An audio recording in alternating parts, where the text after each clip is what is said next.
Okay, and this is Mike Fader on Sirius XM Left 127. How many numbers and letters can they add to that before I start forgetting? All right, so it's November 3rd. It's the last Saturday show here before the election. I don't know. What do we have to... Is there anything to talk about? Is there anything going on? Did anything happen in the last week or so? Oh, yes. We're... broadcasting from New York City here, and we had the storm, and New Jersey and everything else. So, what can I tell you about the storm here? I lived at New York City is a big city, right? I mean, there's what, I don't know, in the metropolitan area, there's something like 11 or 12 million people. In the city itself, there's like 8.5 million people. Still tens of thousands of people without power. Most of them live in parts of the city, or I should say about half of them live in parts of the city where the power often will go out if there's any kind of a big blow or a storm, not necessarily a monster storm like this. And in the outer boroughs, they're called. Because if you live in Manhattan, Manhattan sort of is New York City. That's when New York City started, in Manhattan. And Manhattan has always been considered by most people in the world and a lot of people in the rest of the country as New York City. But Manhattan has only a quarter of the population of the whole city. There are still people in downtown Manhattan who are without power, but they expect to get it back within, I don't know, hours or even a day or two. And that power is out because there was a huge explosion in a generating plant, a Con Edison generating plant, where some seawater leaked into it. It's right on the water, the generating plant, and it's really massive. I think it's the biggest one in New York. And seawater leaked in, and there was an explosion. So that knocked out a tremendous number of customers' power. And then the other power went out in Manhattan because Manhattan, the bottom of Manhattan, the lower part of it, the lower third or the lower quarter of Manhattan, the island, what was good about it that made it a great port because it was right on a big bay. The city was built right down to the water practically. I've been in places downtown Manhattan where you just walk over and look, and the water is only a few feet below below your own feet when you're standing there on the docks. So the storm surge sent the water pouring over, and that's why a lot of the power went out in Manhattan because it leaked into all the underground cables and all. So, is that our guest or? No, somebody else? Okay. So we're waiting for a guest to call right now, but let me just explain a little bit, go over the storm thing a little bit. So, and then the people in the outer boroughs, some of which are low-lying, obviously anything on the shore. So there's parts of New York and different boroughs in New York, and the worst hit was Staten Island, which is an island in the middle of New York Harbor. And parts of Brooklyn and Queens, which basically front on the Atlantic Ocean. They're smack right on the Atlantic Ocean. So you're talking about... thousands of miles of, when people talk about New York Harbor, it's one of the best natural harbors in the whole world. There's like 3 or 4 harbors that are the best harbors in the world. New York is one of them, considered at one time was the best harbor in the world. And the reason for that is because, you had to go up a narrow course of water from the ocean, but it was barricaded by various islands, and then you go up a neck of water, and it was a really, really protected bay that you go into. That doesn't stop the water from rising, obviously, right? Especially when you get these kinds of storms. But a very protected area. However, a good portion of New York City's coastline, the outer boroughs, Brooklyn and Queens, are right on the Atlantic Ocean. So there you got 3,000 straight miles across to Europe, 3,000 miles of wind and waves and everything else that can whip up. And it comes booming in, it comes smashing into the shoreline. And then if you add the storm surge, that's how it goes. And of course, now everybody has discovered global warming. All the politicians and all the leaders of cities and states, they have discovered global warming. Before that, it was something they wouldn't say because they wouldn't get elected, and they wouldn't talk about it. They wouldn't even deal with it because if word leaked out that they were even dealing with global warming, that is to say, putting into practice the idea of putting up extra, protections like sea gates or storm surge protectors. It cost billions of dollars. They didn't want to get involved. They had other things to do with their money.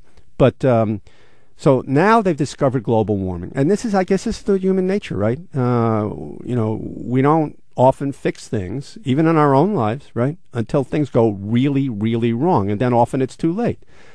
It'll be too late for us sometimes, if something catastrophic hits us when we could have prevented it. Often you can't, obviously. But New York City, so the current situation is we've got the National Guard in here all over the place. They're delivering food. There's volunteers everywhere delivering food. The power is going back on little by little. But the power that went out in the outer boroughs is the same reason the power goes out in a lot of places in the country when there's a big blow, because it knocks down trees, and the trees knock down the power lines, or the power lines themselves get blown down in the storm, because the power is not it's not underground. The cables aren't underground. New York City, or rather I should say Manhattan, learned this. In 1888, we had a gigantic blizzard. It was probably, I guess, the greatest blizzard that ever hit New York. There's been no blizzard, no amount of snow dropped on New York that's been as bad as what happened in 1888.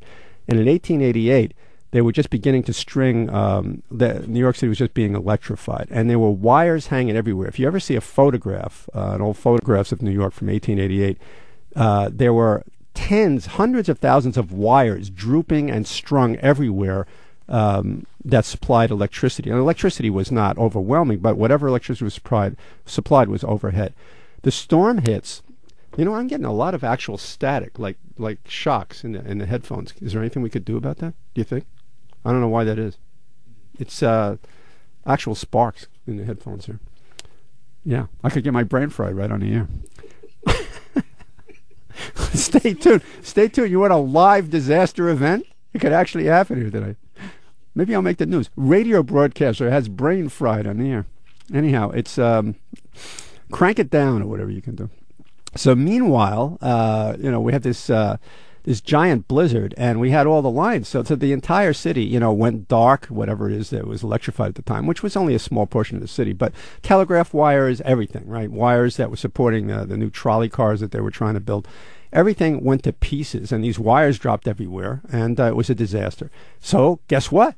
They buried the wires under the ground, which is what probably should happen, if possible, depending on topography and geography, should happen everywhere. That cables and wires, and they are more often all the time, should be underground. Still, for tens of millions of people in this country, their electricity is supplied by overhead wires. Maybe it's more practical that way, possibly over vast areas. Like in a concentrated area like New York City, you could put the cables underground. We're only talking about several miles in each direction. But imagine burying electric cables or telephone cables or wherever else that is strung all over the place over thousands of miles. Maybe it's too expensive to do. I don't know. But it's the kind of thing we should do, which is why, of course, there should be centralized government. And I'm not saying that we should have a dictatorship or something, but, you need centralized government in a gigantic country like this where so many things are at stake.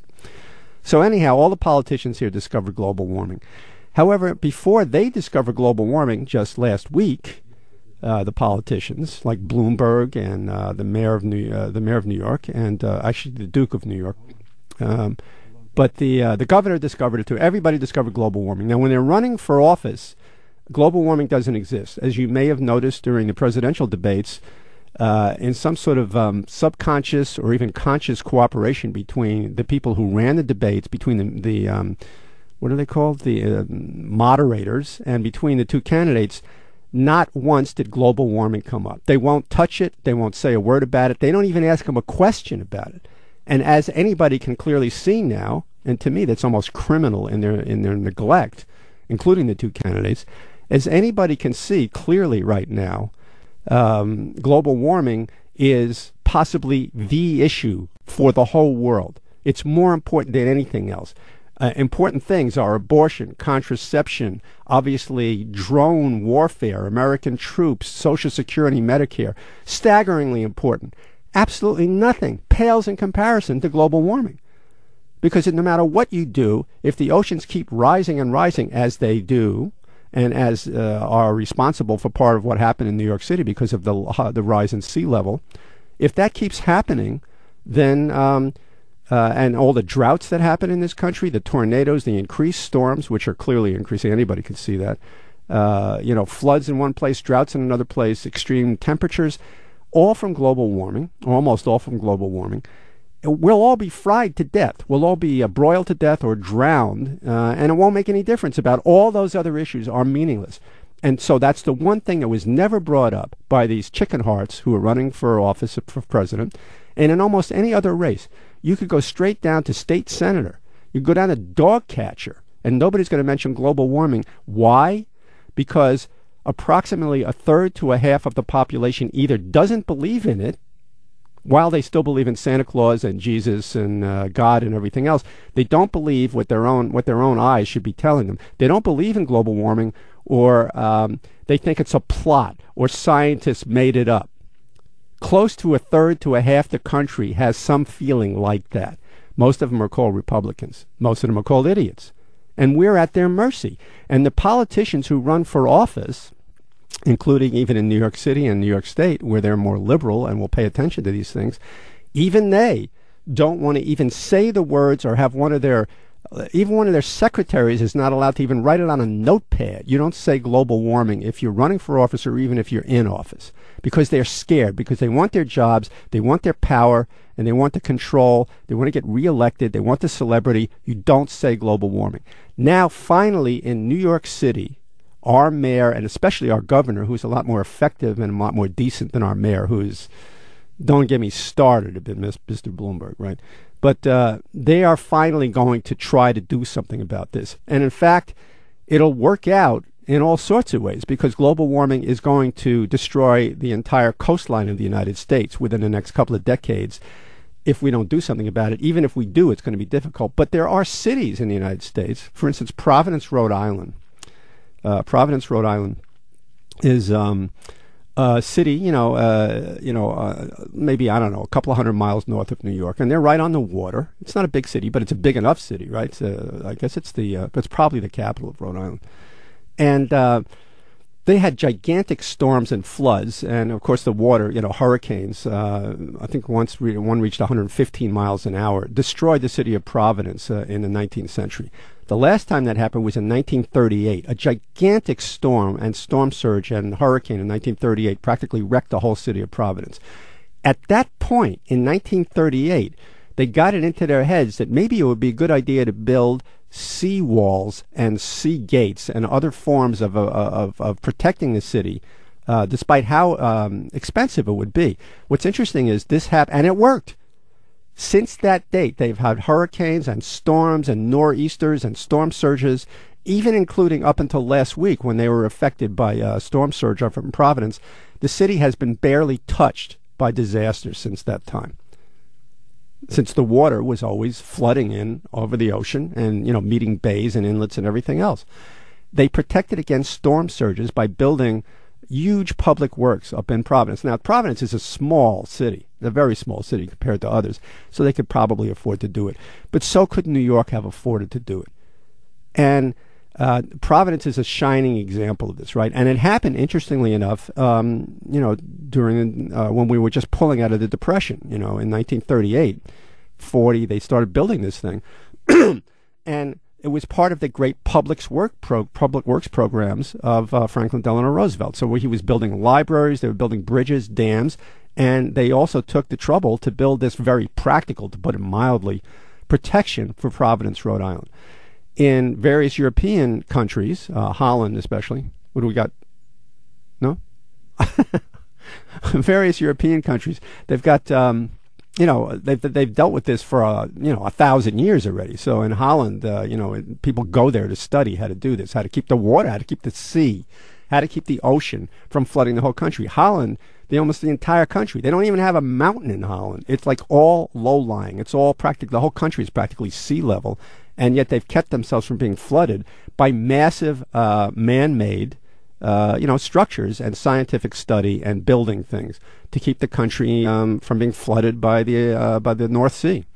And it works. But our mayor here, now here, I'm going to hold this up to the microphone so you can see it. Front page of the New York Times the other day, big article. And I already knew about this, but here's an article on the front page of the Times. For 10 years, let me read this here. For nearly a decade, scientists have told city and state officials that New York faces certain peril, rising sea levels, more frequent flooding, and extreme weather patterns. The alarm bells grew louder after Tropical Storm Irene last year when the city shut down its subway system and water rushed into Rockaways and Lower Manhattan, which have been flooded in our disaster areas. What do we got there? Another article. Oh, another article? Well, actually, it's too small for my old eyes, but I appreciate it. But if there's something here you can read and tell me, here, check it out. Let's see. On Tuesday, as New Yorkers woke up to submerged neighborhoods and water-soaked electrical equipment, officials took their first tentative steps toward considering major infrastructure changes that could protect the city's fragile shores and 8 million residents from repeated disastrous damage. Governor Andrew M. Cuomo, let's see. You know what? We're going to have to put on a little music and see if we can fix these headphones, because they're cutting out and I'm getting like constant sparks and shocks in the headphones. So. I think I figured out. Did you? All right. Okay. If you got it under control. Let's see. Okay. Major infrastructure changes that could protect the city's fragile shores. Governor Cuomo said the state should consider a levee system or storm surge barriers and face up to the inadequacy of the existing protections. And I could go on and read the rest of it. But the basis of this article is, or the summary of the article is, that for 10 years now, and going back even further, but for 10 years, meteorologists, people who study cities, study shorelines, coasts, global warming experts, panels of experts have gotten together. These are nonpartisan people. Forget about that. That I should even have to mention that is, that anybody doesn't believe in global warming, and I should have to say nonpartisan, is just a reflection on how stupid a great mass of Americans are. But so for 10 years now, they've been delivering these studies, which are massively detailed, thousands of pages of stuff, which points out very clearly that this is what's going to happen to New York. And just last year, right around this time, we had a big, hurricane hit, Irene, big storm, and seawater seeped into it, and they had to shut down the subway system, et cetera, et cetera. Now, they've known this for 10 years. What Mayor Bloomberg, as I've mentioned before, is the 12th richest man in the United States, and possibly around the 25th richest person in the on the entire planet. He has somewhere between 25 and 30 billion dollars. And what has he done since he's been the mayor of New York?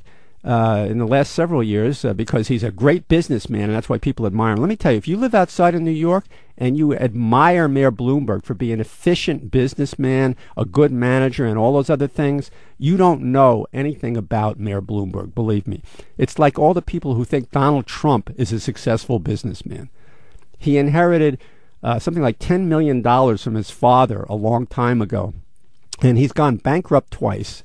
And he is a very bad businessman who just aggressively pursues his goal of making more and more money, destroys whole neighborhoods in New York in the process, and is considered to be, by people in New York City, something of a monster. And certainly he's not a great businessman. He's been bankrupt at least twice. He always skates near the edge. Aside from being a lunatic, that's beside the point. Bloomberg is universally admired as a great businessman and a great manager. He treats New York like he is literally the prince of a city an Italian city-state in the 1500s. He beautifies the city. He's been the mayor. Let me tell you about this guy. He's been the mayor going on, I don't know what, 11 years now, something like that. He's in his third term. And by the way, about 5 years ago, he was mayor, for 2 terms, right? About 5 years ago, when it looks like, that his last term was expiring, New Yorkers had, a couple of years before that, had a referendum. This is after Giuliani, who people in New York City detested mightily because he was a really nasty little rat and his cops were beating everybody up. So they voted, and they had a referendum in the city of New York. Close to 70% of the city of New York voted not to have more than 2 terms for a mayor, right? For various reasons why there are term limitations. And Mayor Bloomberg is nearing the end of his second term, and he wasn't able to run for governor or senator, right? He wasn't able to run for something higher. Decided he wants to be mayor again of New York City. Just like you might decide you want something really expensive for Christmas, but you could afford to get it, so you buy it. He wants to be mayor of New York City. Somehow he managed, and I'll leave it up to you to figure out how he did this, he managed to persuade the city council, and especially the president of the city council, who is now his chosen candidate for mayor, Christine Quinn. He persuaded the city council to override the overwhelming majority of New York City residents and voters to get himself a third term. They changed the rule that we all voted for, right? In New York City, a majority of us voted for, or New Yorkers voted for, to not have 2 terms. He bought himself basically a 3rd term. And he promised, of course, Christine Quinn, who's the city council president, and other people on the city council, God knows what he promised them, but he certainly promised her all his backing, which is considerable. If he backs her completely with money and his quote-unquote prestige, she'll get elected mayor. They overrode the city council, which is, like the state assembly in New York. They're half corrupt. They overrode the wishes of the people in New York. This guy, in the last several years, because he's a businessman and he's interested in money and he's interested in making money and he's interested in being, the king of New York, like royalty rather than the elected mayor, he has contempt for people. This guy, there's hardly any politician, maybe except Chris Christie, of his stature in the city, in this country, who despises democracy or the press as much as Bloomberg. Nobody. During the Occupy movement, this guy set the pattern for the whole treatment of the occupiers and the Occupy movement all throughout this country when that happened, more than a year ago now, and through the fall and last winter. He sent his cops down and they beat people up with batons. They threw them against plate glass windows. They threw them on the ground. They put chokeholds on reporters. They roughed up reporters. They pepper sprayed women in the face. All of this was, the first place this happened was in New York. He sent his cops after these people because they were protesting down on Wall Street. They were hurting his real friends, his actual friends, his constituents. His constituents, Bloomberg's constituents, are the rich people in New York, the really rich people. He has no use for the peasants and serfs who make up most of New York City, which is one reason why there weren't any storm surge barriers and there weren't any walls built around the lower part of Manhattan, because it would not look beautiful, and then he wouldn't be the duke of a beautiful city. He has spent millions of dollars since he's been mayor beautifying New York.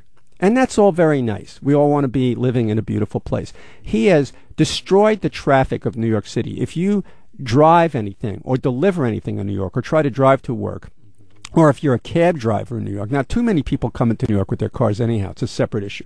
But it's a good idea to keep traffic out. But for the people who actually make their living here, like cab drivers, truck drivers, delivery people, people with vans who repair things, and we're talking about hundreds of thousands of cars, without the passenger traffic.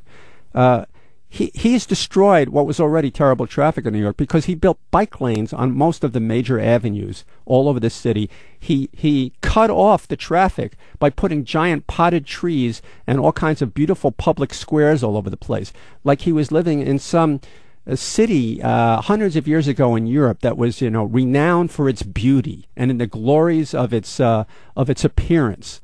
He's living in a rich person's daydream, and we suffer from it here in New York. So he's destroyed the traffic in New York. Must have spent $10 million, $20, $30, $40 million of the city's money for bike lanes that nobody uses in this city. Nobody fucking uses these bike lanes, and they have narrowed down the major arteries of New York to like 1 or 2 lanes. You can imagine what it's like in the middle of New York City, right? We're talking about Manhattan here. So he's beautified Manhattan with parks, with bike lanes, and all his commissioners are his rich friends. The head of the department that's in charge of parks and traffic or whatever it is that's in charge of these things, they are friends of his that go visit his mansion. These are people who he has cocktails with. His girlfriend is some gigantic investment banker. She has something to do with Goldman Sachs and some other place, right? So when the Occupy movement came, he set his cops to beat the shit out of everybody, old people, kids, students, anybody. They beat them up. They pepper sprayed people. They threw them to the ground. They broke bones, right? They punched people in the face. Nothing happened to any of these cops. He applauded them. And the first thing he did was to go, when he went downtown after the first Occupy Wall Street encampment occurred down there, he went downtown to visit. He went straight to Goldman Sachs, walked in there, and gave them a pep talk and told them to cheer up because he was on their side. And he has closed senior centers in New York, right? And New York got hit like every place else in the country with less taxes and everything else. He has closed senior centers. He has threatened to close libraries. Tens of thousands of old people in this city. Tens of thousands are over 80 years old. A lot of them are lonely. A lot of them are poor. He doesn't give a shit. The only place they have to go to find some comfort and social work and companionship are senior centers. And he closed a bunch of them down and wants to close even more of them now. Always threatening to close them down. He wanted to close it for years. People in New York City have had to write petitions and appeal to him, the Duke of New York, not to close libraries in New York. He doesn't care. He's a billionaire. And instead of building seawalls and sea gates, this motherfucker built bike lanes and beautified parks. Why? Because it would uglify Manhattan, and Manhattan wouldn't be beautiful and the crown jewel of the world. So, Mayor Bloomberg, am I a little upset about Mayor Bloomberg? I don't know, maybe a little. Meanwhile, the city itself, people are helping each other. They're not going to get any help from Bloomberg, believe me. Yeah, he's an efficient manager, and don't tell me he's a hero. He showed up to do his job. That's what he gets paid for. Bloomberg could pay for the sea gates and the storm surge barriers, which was like $10 to $15 billion. He could pay for it out of his own money. If he was a decent man, what he'd do is admit that he screwed up, right? And he would sell off his assets, leave himself a few billion to play around with. He's already got 8 houses or something. And he could pay out of his own pocket. I'd do it, right? I'd say, I got to make things right here. Look what happened to these people, these poor people in New York City. I got to make things right. I would sell my assets, and I would spend the $10 or $15 billion of my own. And you could call them the Bloomberg Sea Gates, the Bloomberg Storm Surge Protectors, right? Whatever he wants to call them, whatever the city wants to honor him with.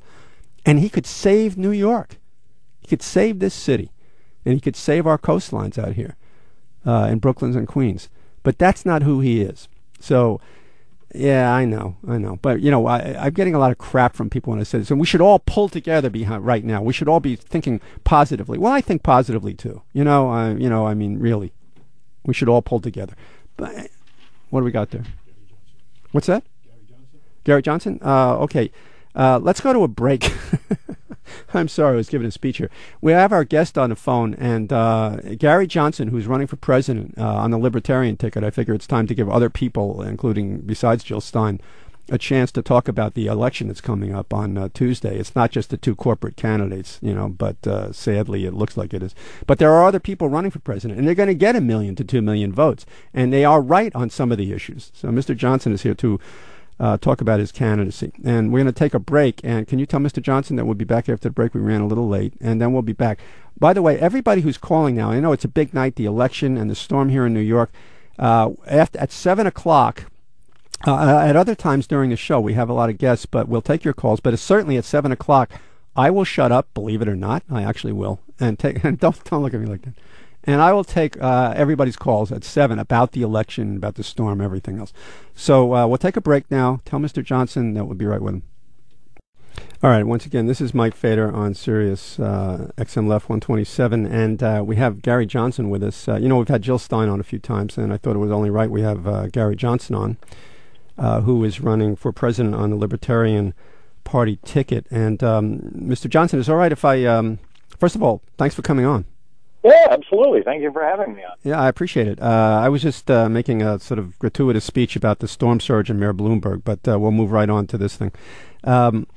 Is it all right if I read a little bit about you? I'm sure most of my listeners know you fairly well, but if I'd like to give a little background. Yeah, great. Thank you. Okay. Gary Johnson, who you're listening to now, was the Republican governor of New Mexico from 1995 to 2003, 2 terms. And let's see, he was a successful businessman before running for office in 1994. And he started as a door-to-door handyman, built up a business, paid his way through college. And 20 years after that, he had grown the firm into one of the largest construction companies in Mexico with over 1,000 employees. Mr. Johnson is best known for his veto record. I got this off your website, which includes over 750 vetoes during his time in office, more than any other, all other governors combined. And his use of the veto pen has since earned him the nickname Governor Veto. I might ask you about that when we get right. Yeah. He cut taxes 14 times while never raising them. When he left office, New Mexico was one of only 4 states in the country with a balanced budget. 2009, he formed Our America Initiative, a 501c4 nonprofit that promotes fiscal responsibility, civil liberties, and rational policy. Before I ask you about a bunch of issues, I thought I'd do it that way and where you stand. Why were you Governor Veto? What was all that about? Well, first of all, New Mexico is a state that's 2-to-1 Democrat, and so the pledge when I ran for office was just to bring a common sense business approach to state government: best product, best service, lowest price. Keep government out of the bedroom. Keep government from making decisions that I think you and I should be making, not government. So in that context, I vetoed that many bills, and you would think that vetoing, and by the way, only 2 of them were overturned. But you would think vetoing that many bills in a state that's 2-to-1 Democrat that I would have gotten ridden out on a rail, but I ended up getting reelected by a bigger margin the second time than the first time. I just think it speaks volumes to the fact that people really appreciate good stewardship of tax dollars. So basically what was happening there is you felt, obviously, that you needed to not put your name on these bills that were enacted, and you didn't want them into law because they were enlarging government or spending too much money? Yeah, well, spending too much money, or in so many, just toss out this example. I mean, I obviously have 100 examples, but quadruple speed limit fines for a construction zone. Well, you know what? They quadruple the fines in a construction zone. Let's say the speed limit's 45. Well, if you drive through that construction zone at a given time of the day at 45 miles an hour, it might be reckless driving. You drive through it at another time during the day, late at night, they still have the signs up. You'd still be liable for the quadruple fines, but you can drive 100 through that same area safely. Point is, I'm one of these people that drives safe all the time, but safety doesn't necessarily relate to the speed limit. So I vetoed that legislation. And there was a lot of legislation like that, you're saying, right? Well, a lot of legislation. I vetoed a dog and cat exercise bill. It was a Republican bill that was going to require pet stores to exercise their dogs and cats 2 hours a day, 3 times a week. Now, I got to tell you, Mike, that's a great idea. And in my veto message, I said, this is a terrific business practice for pet stores, but if I sign this legislation, then I'm going to have to establish the dog and cat exercise police, which eventually would have happened. Yeah, I understand what you're saying here. Is it all right if I just go over a bunch of issues which are important issues all right. So I read an article that in Colorado, which is one of these alleged swing or toss-up states, that you might be a kind of, I hate to use this word, but let's call it for purposes of discussion, spoiler. In other words, you may get a lot of votes in Colorado, and because recently you gave, I think it was a speech at is it the University of Colorado or Denver? Yeah. Okay. University of Colorado, Boulder. Okay, Boulder. And one thing you talked about was, and here's one of the issues, is you believe in legalization of marijuana and got a lot of cheers because this is a big national issue, obviously, which was not brought up at all by the 2 candidates in the debates because they wouldn't touch it. But that's one of the things that you believe in? Yeah, and let me just take 30 seconds here. Sure. To go down a litany of issues. I don't want to bomb Iran. I want to get out of Afghanistan and bring the troops home now. Stop with our military interventions. I believe that marriage equality is a constitutionally guaranteed right. Let's end the drug wars now, legalize marijuana. I would never have signed the Patriot Act. I would have never signed the National Defense Authorization Act, allowing for you and I to be arrested and detained as U.S. citizens. I think we need to balance the federal budget now, so I'm promising to submit a balanced budget to Congress in the year 2013. And then lastly, eliminate income tax, corporate tax, abolish the IRS, and replace all of that with one federal consumption tax, embracing the fair tax. I think that's the answer to tens of millions of jobs being created in this country because we would go to a zero corporate tax rate environment.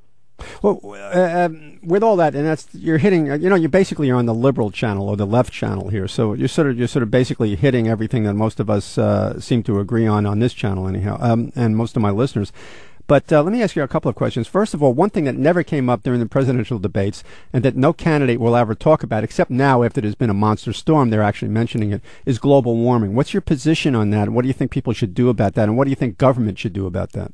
Well, I'm in the camp that believes that global warming exists and that it's man-caused. That said, I would be opposed to cap and trade. I think that it would be devastating to the economy. And then back to good environment and what is the number one criteria for a good environment? Well, it's a good economy. I think we as consumers are demanding less carbon emission, rightfully so, and we're getting it.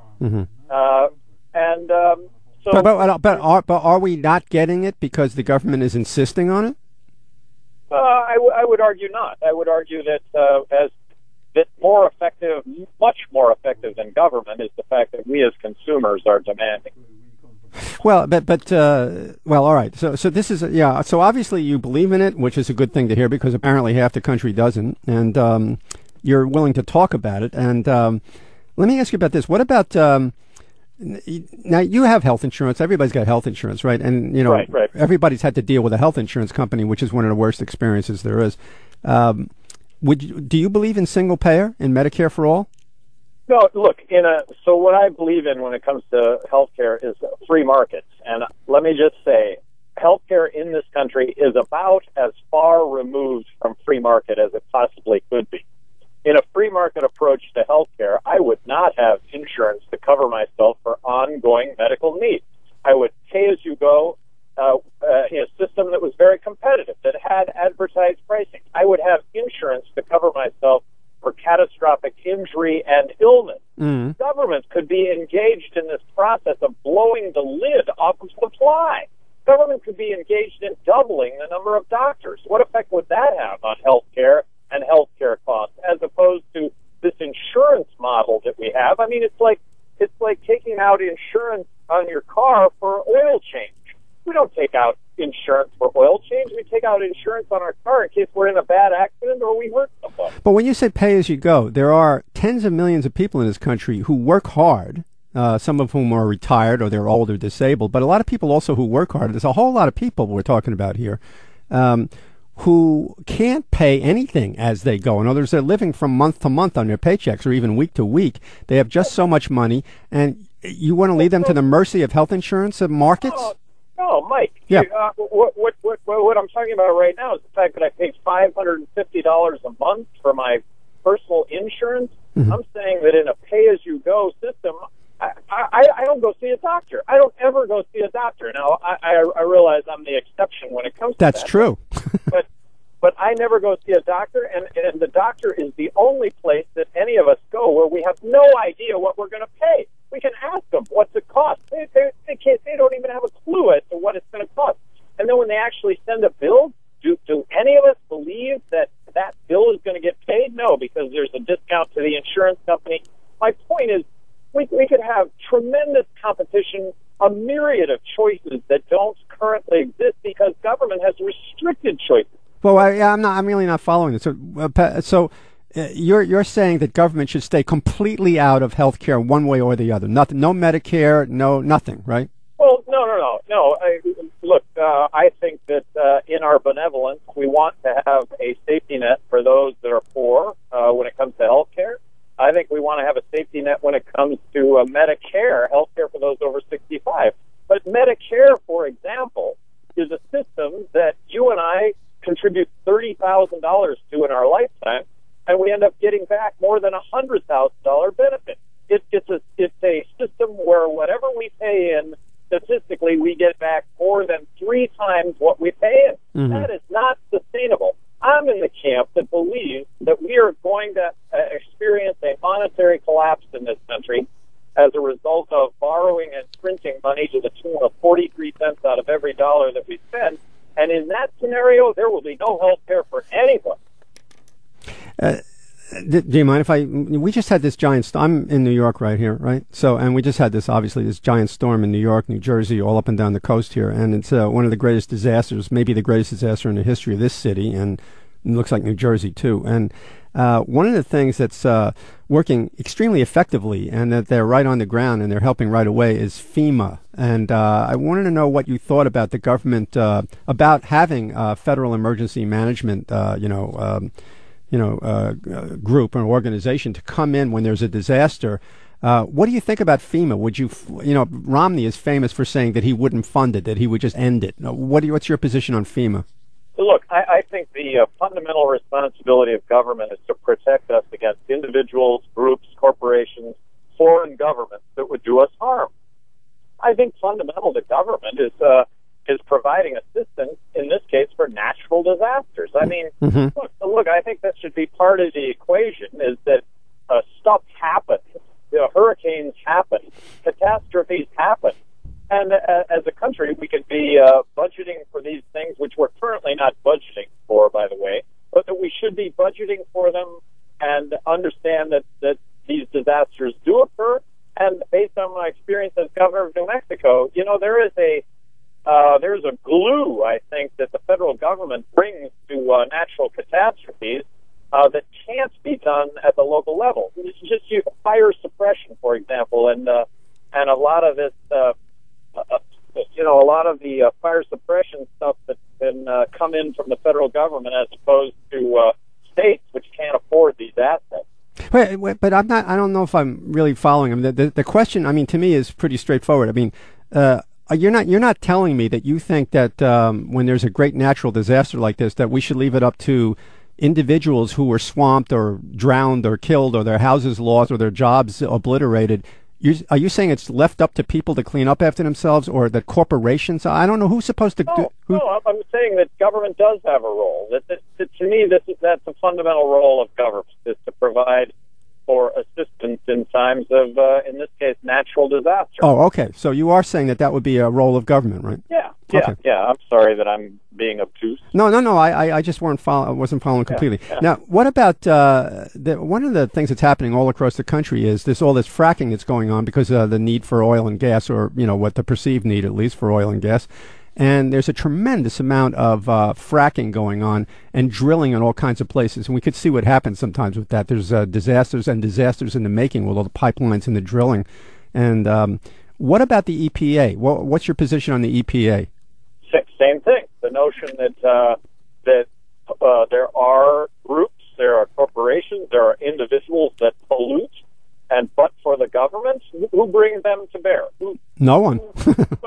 Well, if you leave that to individuals, which I understand the concept of leaving it to individuals, individuals can't really be effective against really big corporations that in fact do pollute. And I base this on my experience as governor of New Mexico, where there had been polluters in New Mexico that had been polluting for decades. Politically, they were never touched. Well, I get into office, and they need to stop polluting, and they won't stop polluting. So my big ace in the hole is the federal government and making them a Superfund site, and I made them a Superfund site. Oh, so as far as you're concerned, the EPA is a very important agency, right? Well, it comes under the heading of government protecting us against those that would do us harm. All right. So really, when it comes, let me ask you one last question, and then I know your time is precious here. Obviously, you're running, for what do you expect to get? You're looking at 1 million, 2 million votes, or whatever? Well, right now, arguably, Mike, I'm polling at 5% nationally. That's actually 7 million votes. We'll see if that pans out. I mean, today, this is the third-party dilemma, but right. Today CNN did a poll and has me at 6% in Ohio. Are they reporting it? No, they're reporting Romney at 50. They're reporting Obama at 48, and then in the fine print they say, well, and when Johnson is in the race, Johnson gets 6% of the vote. Well, this is something that also drives me crazy. I look at MSNBC or whoever, and I look at all these polls, and I frequently see, and you see this too, right? It says 47-47. And then I add that up. I can add that much, and it comes out to be 94. Then they say, so that means there are 6% undecided voters, totally ignoring the fact that there are third-party people that account for all that. Well, and in this case, I think I'm the one that's accounting for most of it, and please don't. I don't want to discount the Green Party or anyone else, but I'm on the ballot in 48 states. I'm an official candidate write-in Michigan. I'm on the ballot in D.C. I believe that the Green Party, by comparison, which is in second place when it comes to third-party candidates, I believe they're on the ballot in 30 states. I could be off on that a little bit, but there's a significant difference. Last question. When it comes to, and I guess this all involves, it's always comes back to the same thing, is government intrusion. Now, a lot of the people in the Republican Party want government out of everything, or they say they do anyhow, and that's what they're running on. But one thing they seem to be very happy about, or even aggressive about, is having government interfere with abortions, contraception, and everything else. What's your position on that kind of stuff? Well, I absolutely support a woman's right to choose. I mean, let me just speak with a broad brushstroke. Okay. Libertarians are fiscally responsible. They're socially accepting. with a broad brushstroke. Libertarians are pro-choice regarding everything. Mm-hmm. Well, that sounds pretty good. And as far as these wars go, what do you think about this drone program that the president has? Well, the drone program. The drone program hits its target, but guess what? It doesn't just hit the target. It kills a lot of innocent civilians in these countries where we are conducting these drone attacks. I'm in the camp that believes that because of our military interventions, that we have hundreds of millions of enemies to this country that, but for our military interventions, would otherwise not exist. We need to stop with the military interventions and the unintended consequences that go along with that. And the unintended consequences is that we're less safe as a result of our military than safer. A military should exist to protect us against attack. So should we provide ourselves with a strong national defense? Absolutely. But defense is the operative word, not offense and not nation building. Now we're just about out of time here. What I'd like to do is, can you tell people where they can go if they want to vote for you or support your candidacy and your ticket? Where do they go online, and what can they do? Well, GaryJohnson2012.com to check me out, which I would greatly appreciate. And then, of course, the election is coming up, and unless you're living in Oklahoma, you have the opportunity to vote for me. Mm-hmm. And I would just say that wasting your vote is voting for somebody you don't believe in. Vote for the person you believe in. That's how you change things in this country. Well, thank you. I really appreciate that. It's just the same position I have, and I believe in it completely. That it is that in fact it is a wasted vote to vote for somebody who's the lesser of two evils, rather than somebody who agrees with your policies and somebody who you really want to be president. So you're Now, Mike, have you checked out the I Side With website? No, tell me about that. Well, check it out. Just get on the computer. I Side With, one word, isidewith.com. It's a presidential quiz. No, I did do that. I took it and I put it on my website and a few other places, and almost everybody wound up choosing either you or Jill Stein. Well, I think based on the results of almost 5 million now, I think Obama and I are tied in electoral votes. Romney doesn't have any electoral votes. Mm-hmm. Well, we'll see what happens. So, all right. So, Gary Johnson, former governor of New Mexico, who is running on the Libertarian Party platform, and you heard in very general ways, but very clear ways, what his platform is. So, once again, give the website, and then we'll have to go. GaryJohnson2012.com, and Mike, I appreciate you having me on. Thanks. I appreciate your running. Thank you. Great. Thanks. Okay. Bye. All right, so as I mentioned before, obviously all these issues are coming up. We have people on here. We're going to have lots of guests tonight. Maybe I booked too many guests. All the calls, if you can stick around till 7 o'clock, that's when I'm going to be taking calls from everybody the whole time. There may be some time in between after a couple more guests come on. We're going to talk about voting suppression, voter theft. We're going to talk about Obama and what would happen if he got elected or Romney got elected, that kind of thing. And I'll try to take as many calls as I can in the intervening time, but after 7 p.m. is when I'm going to take calls from everybody. That's Eastern time. If you want to get in touch with me about anything, it's Feder Files, FEDERFILES.com, FEDERFILES.com. You can contact me, get on my mailing list, and express your opinion. I guess it's a little late for calls. So what's coming up? Let's see. At 6 p.m., we have David Lindorf, and he is an investigative reporter, columnist for Counterpunch, contributed Business Week, The Nation, etc. And he's a contributor to a book that I have here called Hopeless. And this is under the category of what if Obama wins? This is an interesting question, right? What happens on if, in fact, the election gets decided on Tuesday, which I don't think it will. There's going to be too many things up in the air, too many challenges, too many lawsuits. A lot of stuff is going to go on here. We might not even have a winner until weeks later, unfortunately. I know we'd all like to see it on Tuesday, but I don't think we are. But there's a book that just came out recently, which is a series of essays, about 30 or 40 essays written by people about President Obama and his actual record, and what would happen if he was president, and what his 4 years in office have been like already. And David Lindorf is going to talk to us about his attitude about Social Security and Medicare, especially the fact that he's willing to do a deal, which he should never even can be considering, and he's willing to do a deal on Social Security and Medicare, which would make us all very, very much worried, believe me. This guy's too cozy with making deals with the sleazy Republicans. You know, he's right in their camp there. All right, that's it for this hour. We'll be back after the 6 p.m. news with another guest, or maybe two guests, and we're going to talk about voting irregularities too. And if there's time, we'll take calls then. Otherwise, all the calls after 7 p.m. That's it for this hour.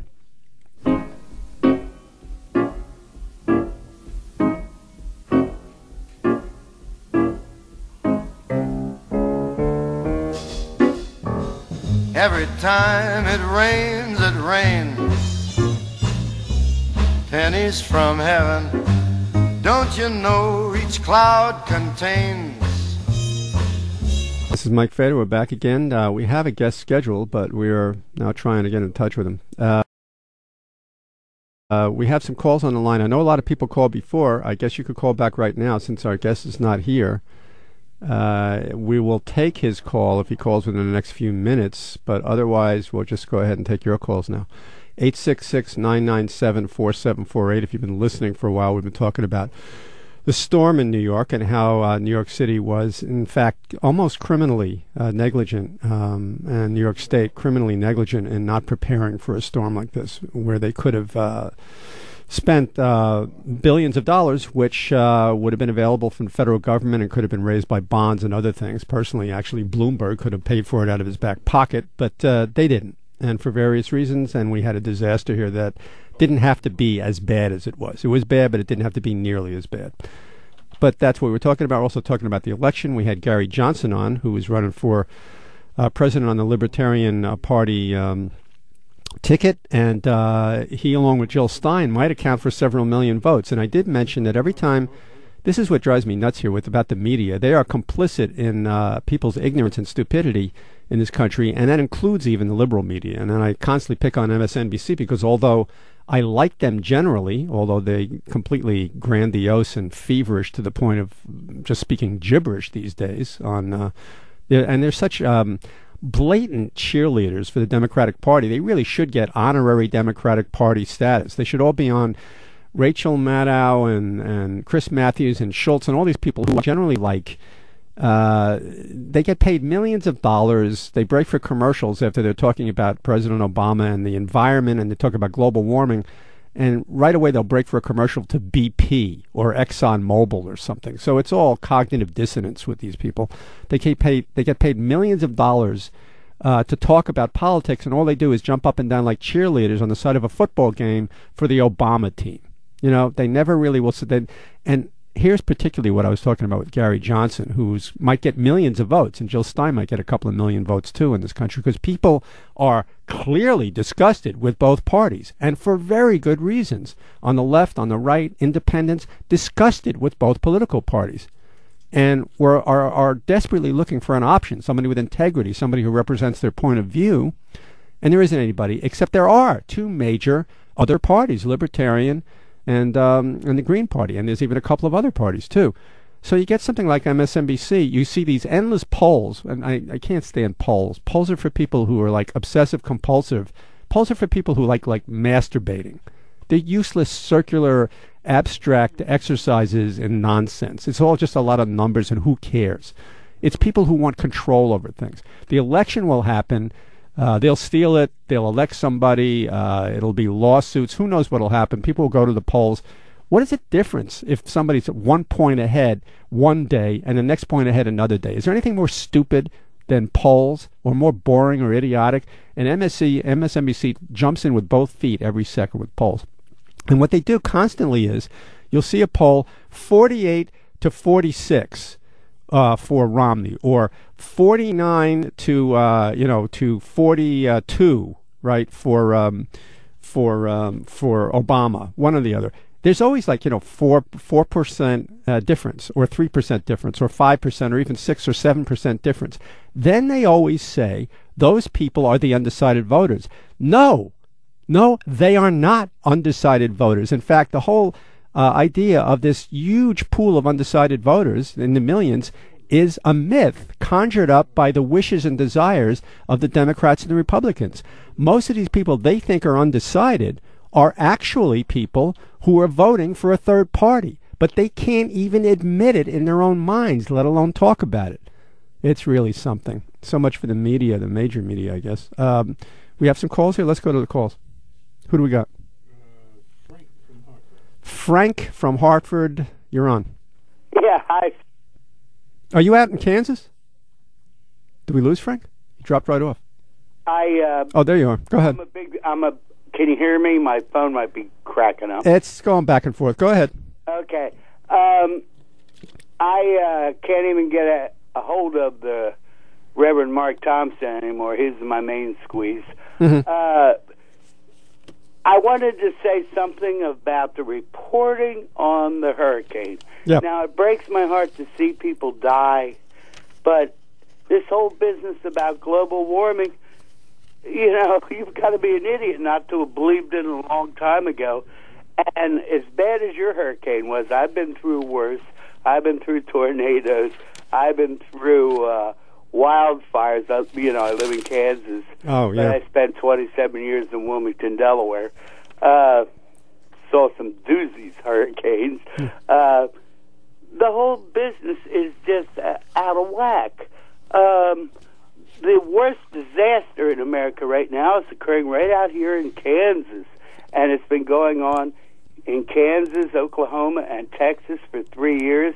And if you want to count the deaths from the heat, Mm-hmm. we got you beat. And I'm not proud of that. It breaks my heart. But basically, we're talking about the same thing in the end. We're talking about global warming. Right. And the same people that don't believe in global warming believe the Earth was created 6,000 years ago, and you know that Jesus is coming. Yeah, but you know what the problem with that is obviously that if it was only a couple of million crazy people, it would be something. It's not. But it's tens of millions of people. Right. Now, why is that? Why do you think that is? Why are so many people so criminally ignorant? There's those of us who are forced to believe something because the evidence is overwhelming. I mean, the evidence for evolution. But I'm asking you, why are there so many people, tens of millions of people, that actually don't believe this? What's the reason for that? The reason is, okay, I'll make it short and easy for you. And Richard Dawkins said this, they're stupid. That's the bottom line. Well, no, you know, I often say that, but people yell at me because I shouldn't, you know, like label whole groups of Americans as stupid, even though I say it very often. And I'm glad you said it. I worked in special education for several years. My preferred, I guess I don't have to worry about now. My preferred name for him is fucking morons. Still there? No, your phone's cutting in. I hear you, but your phone's cutting in and out. Yeah, I know. I left it on. I probably should have just put it back on the hook and let it. Well, anyhow, I mean, it really is global warming. I mean, it's the issue. It trumps every other issue because it's the fate of all of our lives on the planet. You know. Bingo. Yeah. All right. Thanks for calling. I never thought I'd wind up in the middle of the Great Depression drought, you know. I know. It's another dust bowl. All right, thanks for calling. I'll let you go, man. All right. We do have our guest on. David Lindorf is with us. You there? Yep. Okay, thanks for joining us. David Lindorf Thanks for having me on. Well, you're welcome. You're welcome. I'm glad you could come on. David Lindorf is an investigative reporter, and he's a columnist for Counterpunch, a contributor to Business Week, The Nation, Extra, and Salon.com. And he received 2 Project Censored awards in 2004, 2011, which is impressive if you know Project Censored. And he contributed a piece in this book that I was talking about earlier called Hopeless. Hopeless, Barack Obama and the Politics of Illusion. And his piece was on, it's one of the many essays in the book about every possible issue and about the president and about his administration. And his piece was on Obama's attacks on Social Security and Medicare. And I was just saying earlier, obviously, one of 2 people is going to get elected president. And the question is, what if, if Romney gets elected, everybody understands well, not where he stands, but where his party stands. God knows who he is or what he's doing. But the party is very much dead set against, in this particular case that you're talking about, Social Security, Medicare. They like to privatize it or end it, obviously. But when it comes to Obama, I think people don't really know exactly where he stands, and he coasts along being somebody who he declares is not them. Is that, he's running on the fact that he's not them. But when it comes to Social Security and Medicare, what would we expect from him? You know what I mean? If he gets elected and these issues come up, there's this fiscal cliff, quote unquote, in January, and depending on the makeup of Congress, what would we expect from President Obama based on the last 4 years in office and the way he seems to be acting about this? Well, we know he's already said that he wants to strike a so-called grand bargain with the Republicans on the budget, and that grand bargain, consistently they talk about Bowles Simpson, which was this commission that he appointed headed by two people who want to wipe out or grievously cut Social Security and Medicare. Mm-hmm. So what he wants, and it's totally inappropriate because the Social Security and Medicare are not part of the budget deficit. But nonetheless, that's part of the Simpson-Bowles budget is to solve the budget crisis on the backs of the retirement that all of Americans depend on, and Medicare that everybody depends on.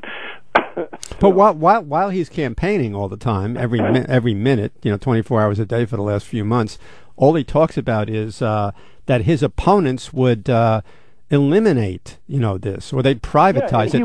He won't eliminate it. What his grand bargain would be is to ultimately raise the retirement age, which is a horrible thing to do when you think about, for me, I'm a writer. I suppose if I had to wait till 67 to get my full retirement benefits instead of 66 or 68 or whatever, I wouldn't. It wouldn't hurt me that badly, other than lost income.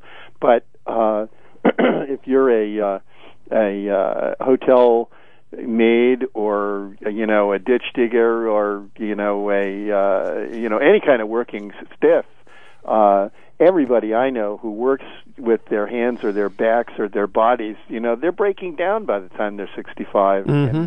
And you're taking 2 years of they have shorter lives. I just heard in the news a couple months, maybe months ago, that the life expectancy of poor and working people has fallen 40 years in the United States, wow, while it's gone up for the rich and the upper middle class.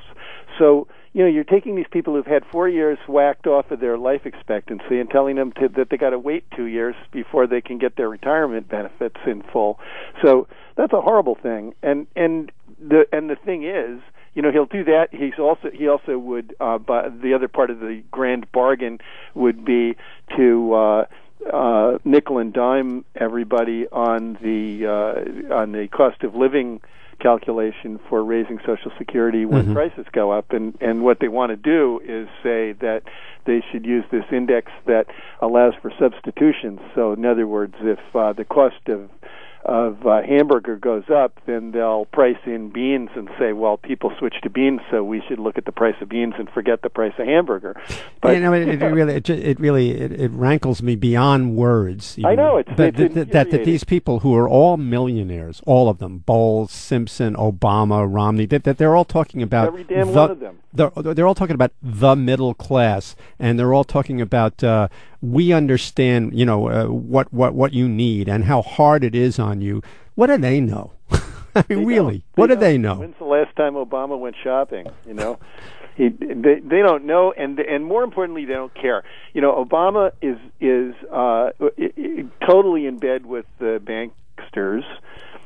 He got, and they've betrayed him too. And even though they've betrayed him, I wrote a piece about how, they were his main funders in 2008, mm-hmm. which people ignore, and so of course, he hasn't prosecuted one of them for their incredible crime of stealing trillions of dollars from all of Americans, and then he appoints their their henchmen to all his key positions in the Treasury. In the he keeps Bernanke at the Federal Reserve. He puts Geithner, who was the arch criminal, at the head of the New York office of the Federal Reserve as his treasurer.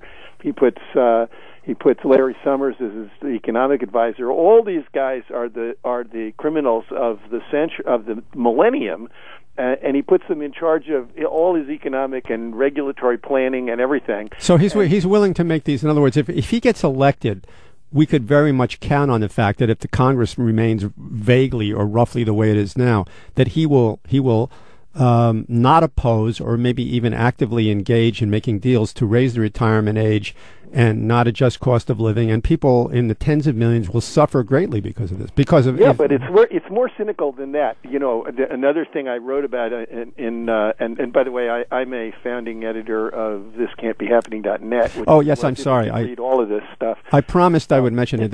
Let's do it again. Thiscan'tbehappening.net, right? Yeah. Okay. Thiscan'tbehappening.net. Yeah. All of my pieces in Counterpunch are from that. All right. So people should go to that website. This because they'll get the ones that don't get picked up. Okay. And one of the pieces I just did was about how despite the fact that Obama did all the things that the banking sector wanted, they've now betrayed him and abandoned him for Romney. So they've switched all the big money from the big banks is now going to Romney, but Obama is still currying favor with them, trying to. And for them, it's win-win with these two guys. Oh, right? yeah. But I mean, they've given him very little money this time around, but they already own him, so they don't have to buy him anymore. But what'll happen is that he noticed that, and this is what I wrote about, that he has not campaigned for anybody for Congress. In fact, he just went to Connecticut or didn't go to Connecticut, but bought an ad supporting this guy Murphy running for Senate for Lieberman's seat in Connecticut against this woman who's the wrestling queen from the yeah. And so he goes because that's a tight race. So he bought an ad for Murphy, who's a very conservative Democrat, and said, "I need Murphy in the Senate," right? That's the news made a point of mentioning that's the only time Obama has done an ad for a member of Congress. So what he doesn't want to have a wildly Democratic majority in the Senate or a Democratic House. He wants the way it is because then he can strike these bargains and he can blame it on the Republicans. He can say, well, I'm getting the best deal I can. Of course, the way he gets the best deal he can is he signals to them ahead of time what his fallback position is, and then starts bargaining from his fallback position. Well, this whole book where your essay appears, and if you just tuned in, we're talking to Dave Lindorf, and he is an investigative reporter and a columnist for various online magazines, and his website is thiscan'tbehappening.net. This can't be happening, but it is happening. It is. And he's got an essay in this book, which I advise everybody to get, called Barack Obama and the Politics of Illusion. That's a great book. Hopeless, which has got, half the people have in this book have been on here. Ray McGovern, there's no end. I've had them all on here, Con Hallen and everybody. But because people should know what happens when they vote for him. Now, this is a natural segue into, there's another piece you wrote, of course, about who you're voting for and about a third-party candidate. And Jill Stein's been on here plenty of times. Gary Johnson was just on here. But I am a Jill Stein voter, right, and a Jill Stein supporter, and she's been on several times here. She's great. I want to talk about this issue here. Now, this is taking it slightly out of context, but this is I'm quoting from another piece of yours. And let me read this, and then you can explain it and or defend some of it, all right? And this is I'm taking it in the midst out of context, but it says, look, this is after you state that you don't want to vote for one of these people. You want to vote for somebody like Jill Stein, for Jill Stein. Look, I know Obama has done some good things as president, things John McCain would not have done and that Mitt Romney would not do.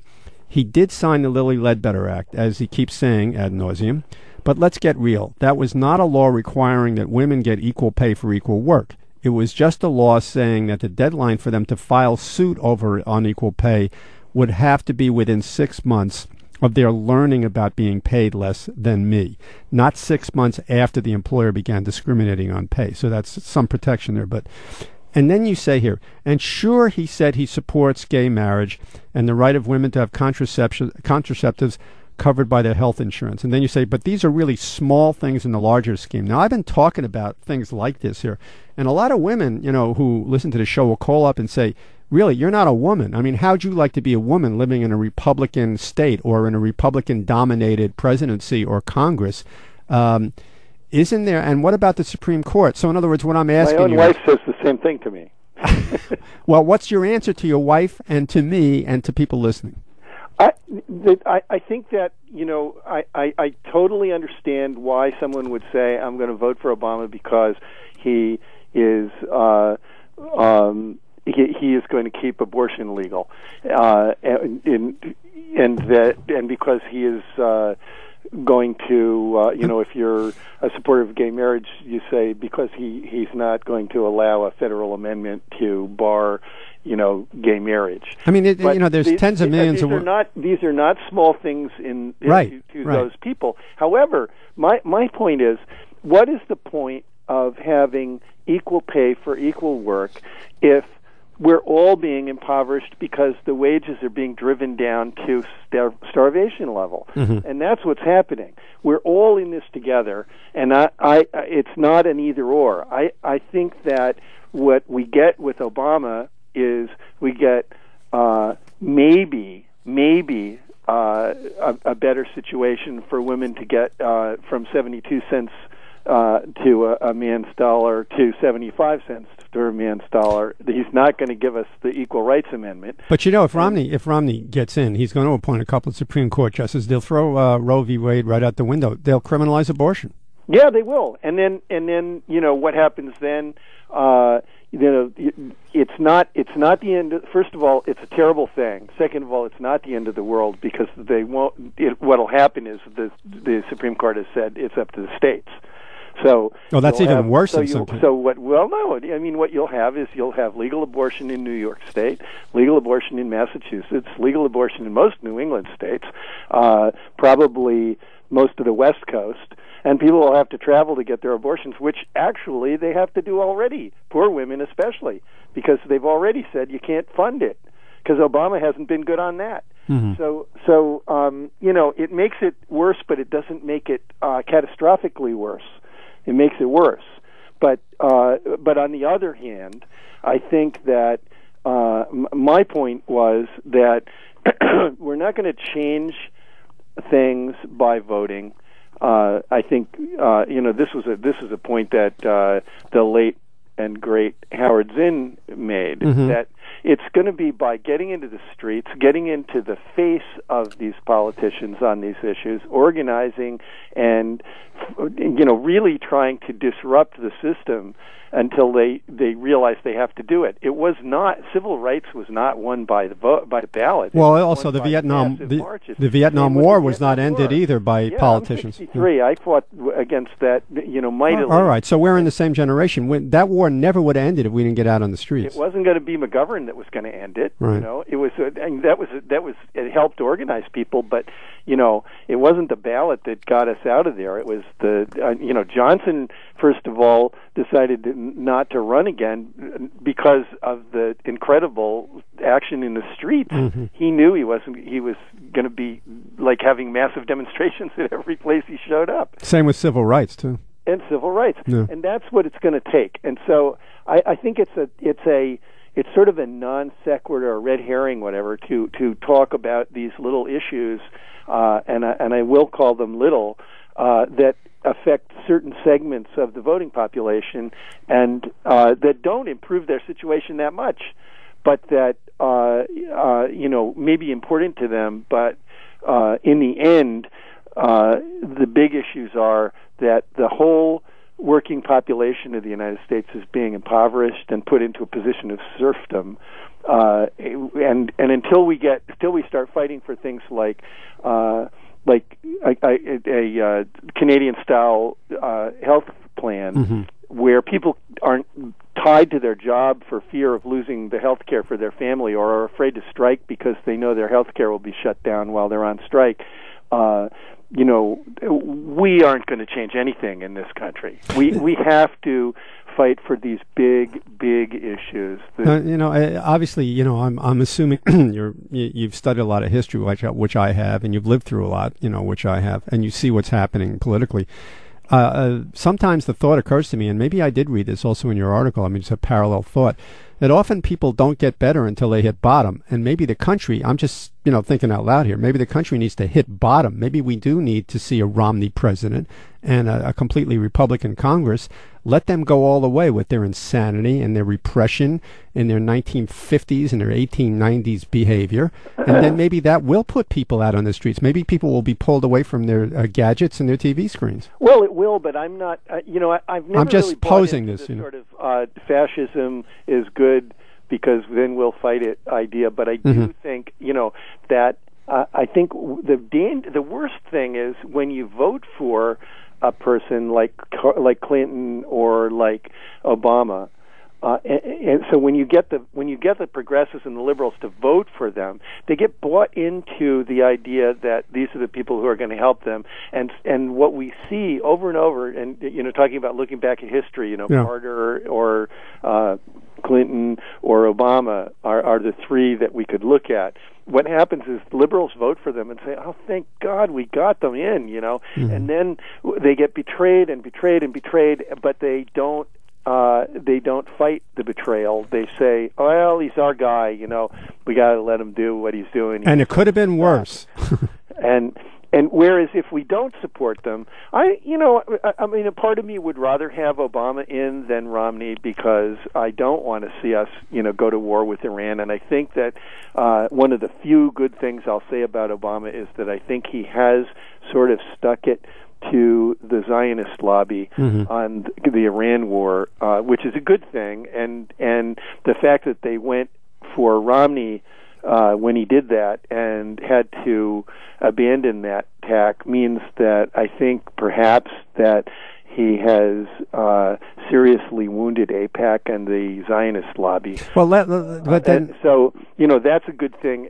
But it gives me what I'm trying to say is that I think that we're probably better off with an Obama than a Romney for some major points like that. But the other point is that if we get a Obama that progressives didn't vote for, then which is what we got last 4 years.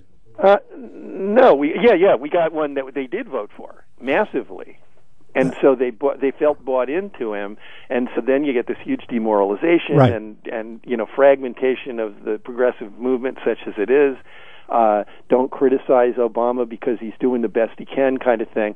Whereas I think if people see him for who he really is, and he wins because in spite of the fact that we support Jill Stein or Rocky Anderson or the Socialist Workers Party or whatever, then we aren't confused. We are able to say, this is not our guy, and he's screwing us on Social Security. Let's get out in the streets. I want to see a movement of baby boomers in the street with our walkers and our canes and stuff in Washington, bringing Washington to a stop if they try to cut Social Security, and I think it can happen. Well, if we all went down there at our age, we really do need Medicare for all. You know what I mean? It's true. And when we go down, the one thing they used to take away our wooden staves, and say you can't have signs with wood, and then they attack us with the police, and we didn't have anything left but our bare hands. But they can't take our walkers away.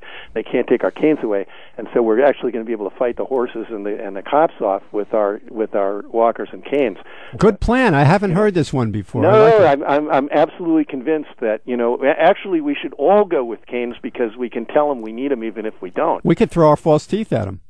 Absolutely. This is a whole new way of looking at it. I like there's this. There's a whole line of weaponry that we haven't had in our armament before, and they can't take it away. Well, so here's the last question, of course, and it's the eternal question, and I get yelled at by my listeners all the time about this. What for instance, I just had Gary Johnson on before. I figured I'd give him some platform because nobody else does. Guy. Yeah, it's interesting, and a lot of he's like Ron Paul with some moral fiber, and yeah. And some ethics. What he apropos of that, he said that he wanted to end these wars, and he didn't say it just because he wanted to save money, like Ron Paul. No, he said it because it's wrong. He says it's wrong to do that. Well, he was for McGovern. Yeah. So Johnson, all these people are on there, and I was just reading a really interesting article just the other day that in Colorado, which is possibly a swing state or a toss-up state, that Johnson may get a couple of million of votes across the country. He's the marijuana guy. Yeah, he's in favor of marijuana. And he's the one who says, "I'm not like Ron Paul. I smoke it." Well, he's an interesting guy. So it could be, for instance, that he'd pull enough votes away from somebody like Obama in Colorado. But here's once again the eternal question. Chomsky came out recently, and Daniel Ellsberg came out recently and said, "Okay, here's what it is. If you're living in a swing state, you got to vote for." You read this, obviously. Yeah, well, I live in a swing state. But here's the thing. So anyway. Well, so I'm voting for Jill Stein, but I don't live in a swing state. But here's the question, the eternal question: you vote for these people. What if they get a couple of million votes, Stein or maybe Johnson, and they pull it from Obama? Romney wins.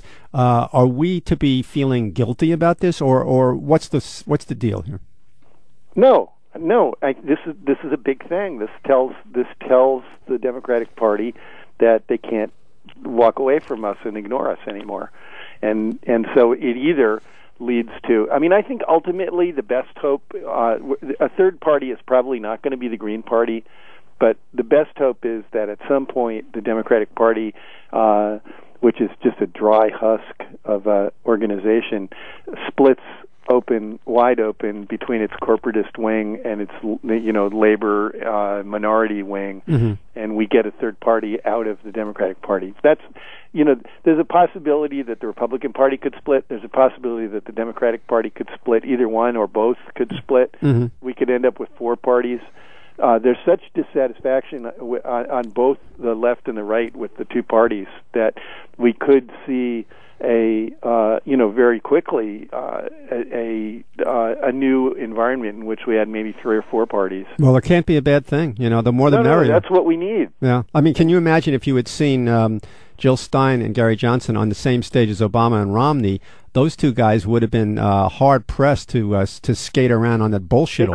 They could not have skated around. That's why they have this 15% cutoff, and of course they change it to 20 if they got to 15. So, sure. As long as the two parties control that commission, the third party is never going to get on. I don't even know how the hell Perot. I guess Perot got on before they had a lock on the commission. I think so. He did appear. No, wait a minute. The commission was established in 1988, but they didn't. They didn't really have it together until like the early. I think that was it. But before that, when it was the League of Women Voters, you would have gotten. You had Anderson. He was on it. Right. So you used to get third party people.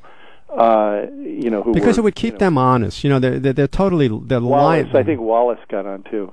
Well, anyhow. So give the name of the website again. We're gonna have to break, and then I'm gonna take some calls from people about various. Oh, good. ThisCan'tBeHappening.net. And when did you start that? I began it actually in 2006.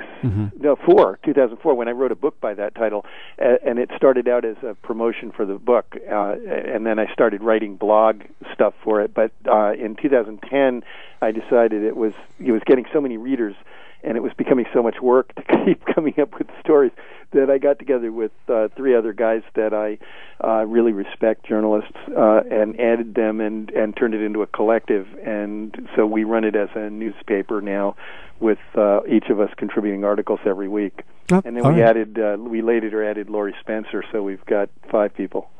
Okay, ThisCan'tBeHappening.net. Everybody check it out, please. So thanks for coming on, and we have at least 2 votes for Jill Stein right here.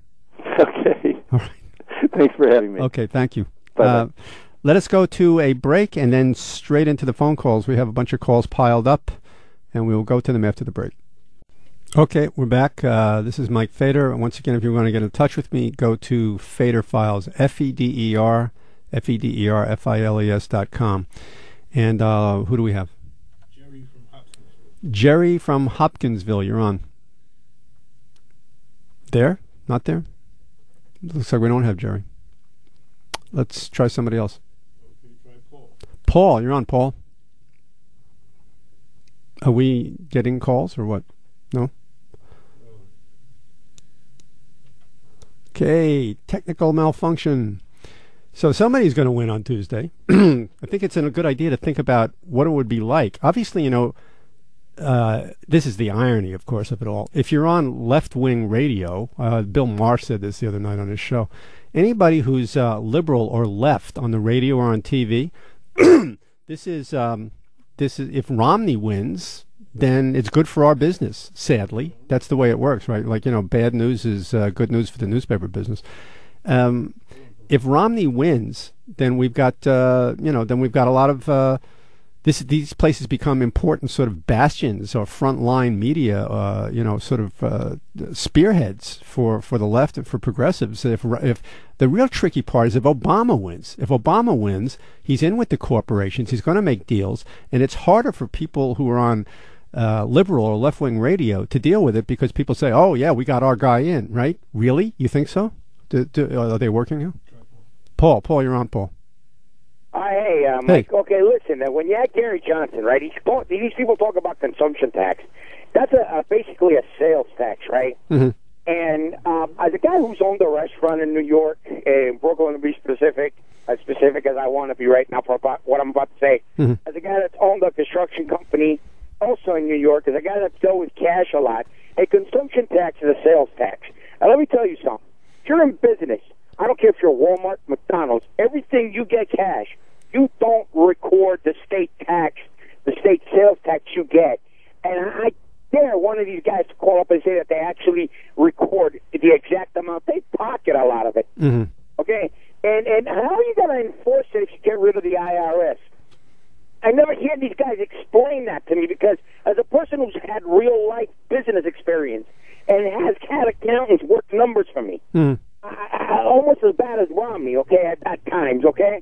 I like to know how they're going to enforce the sales tax without having an IRS agent or a government cash register in my business.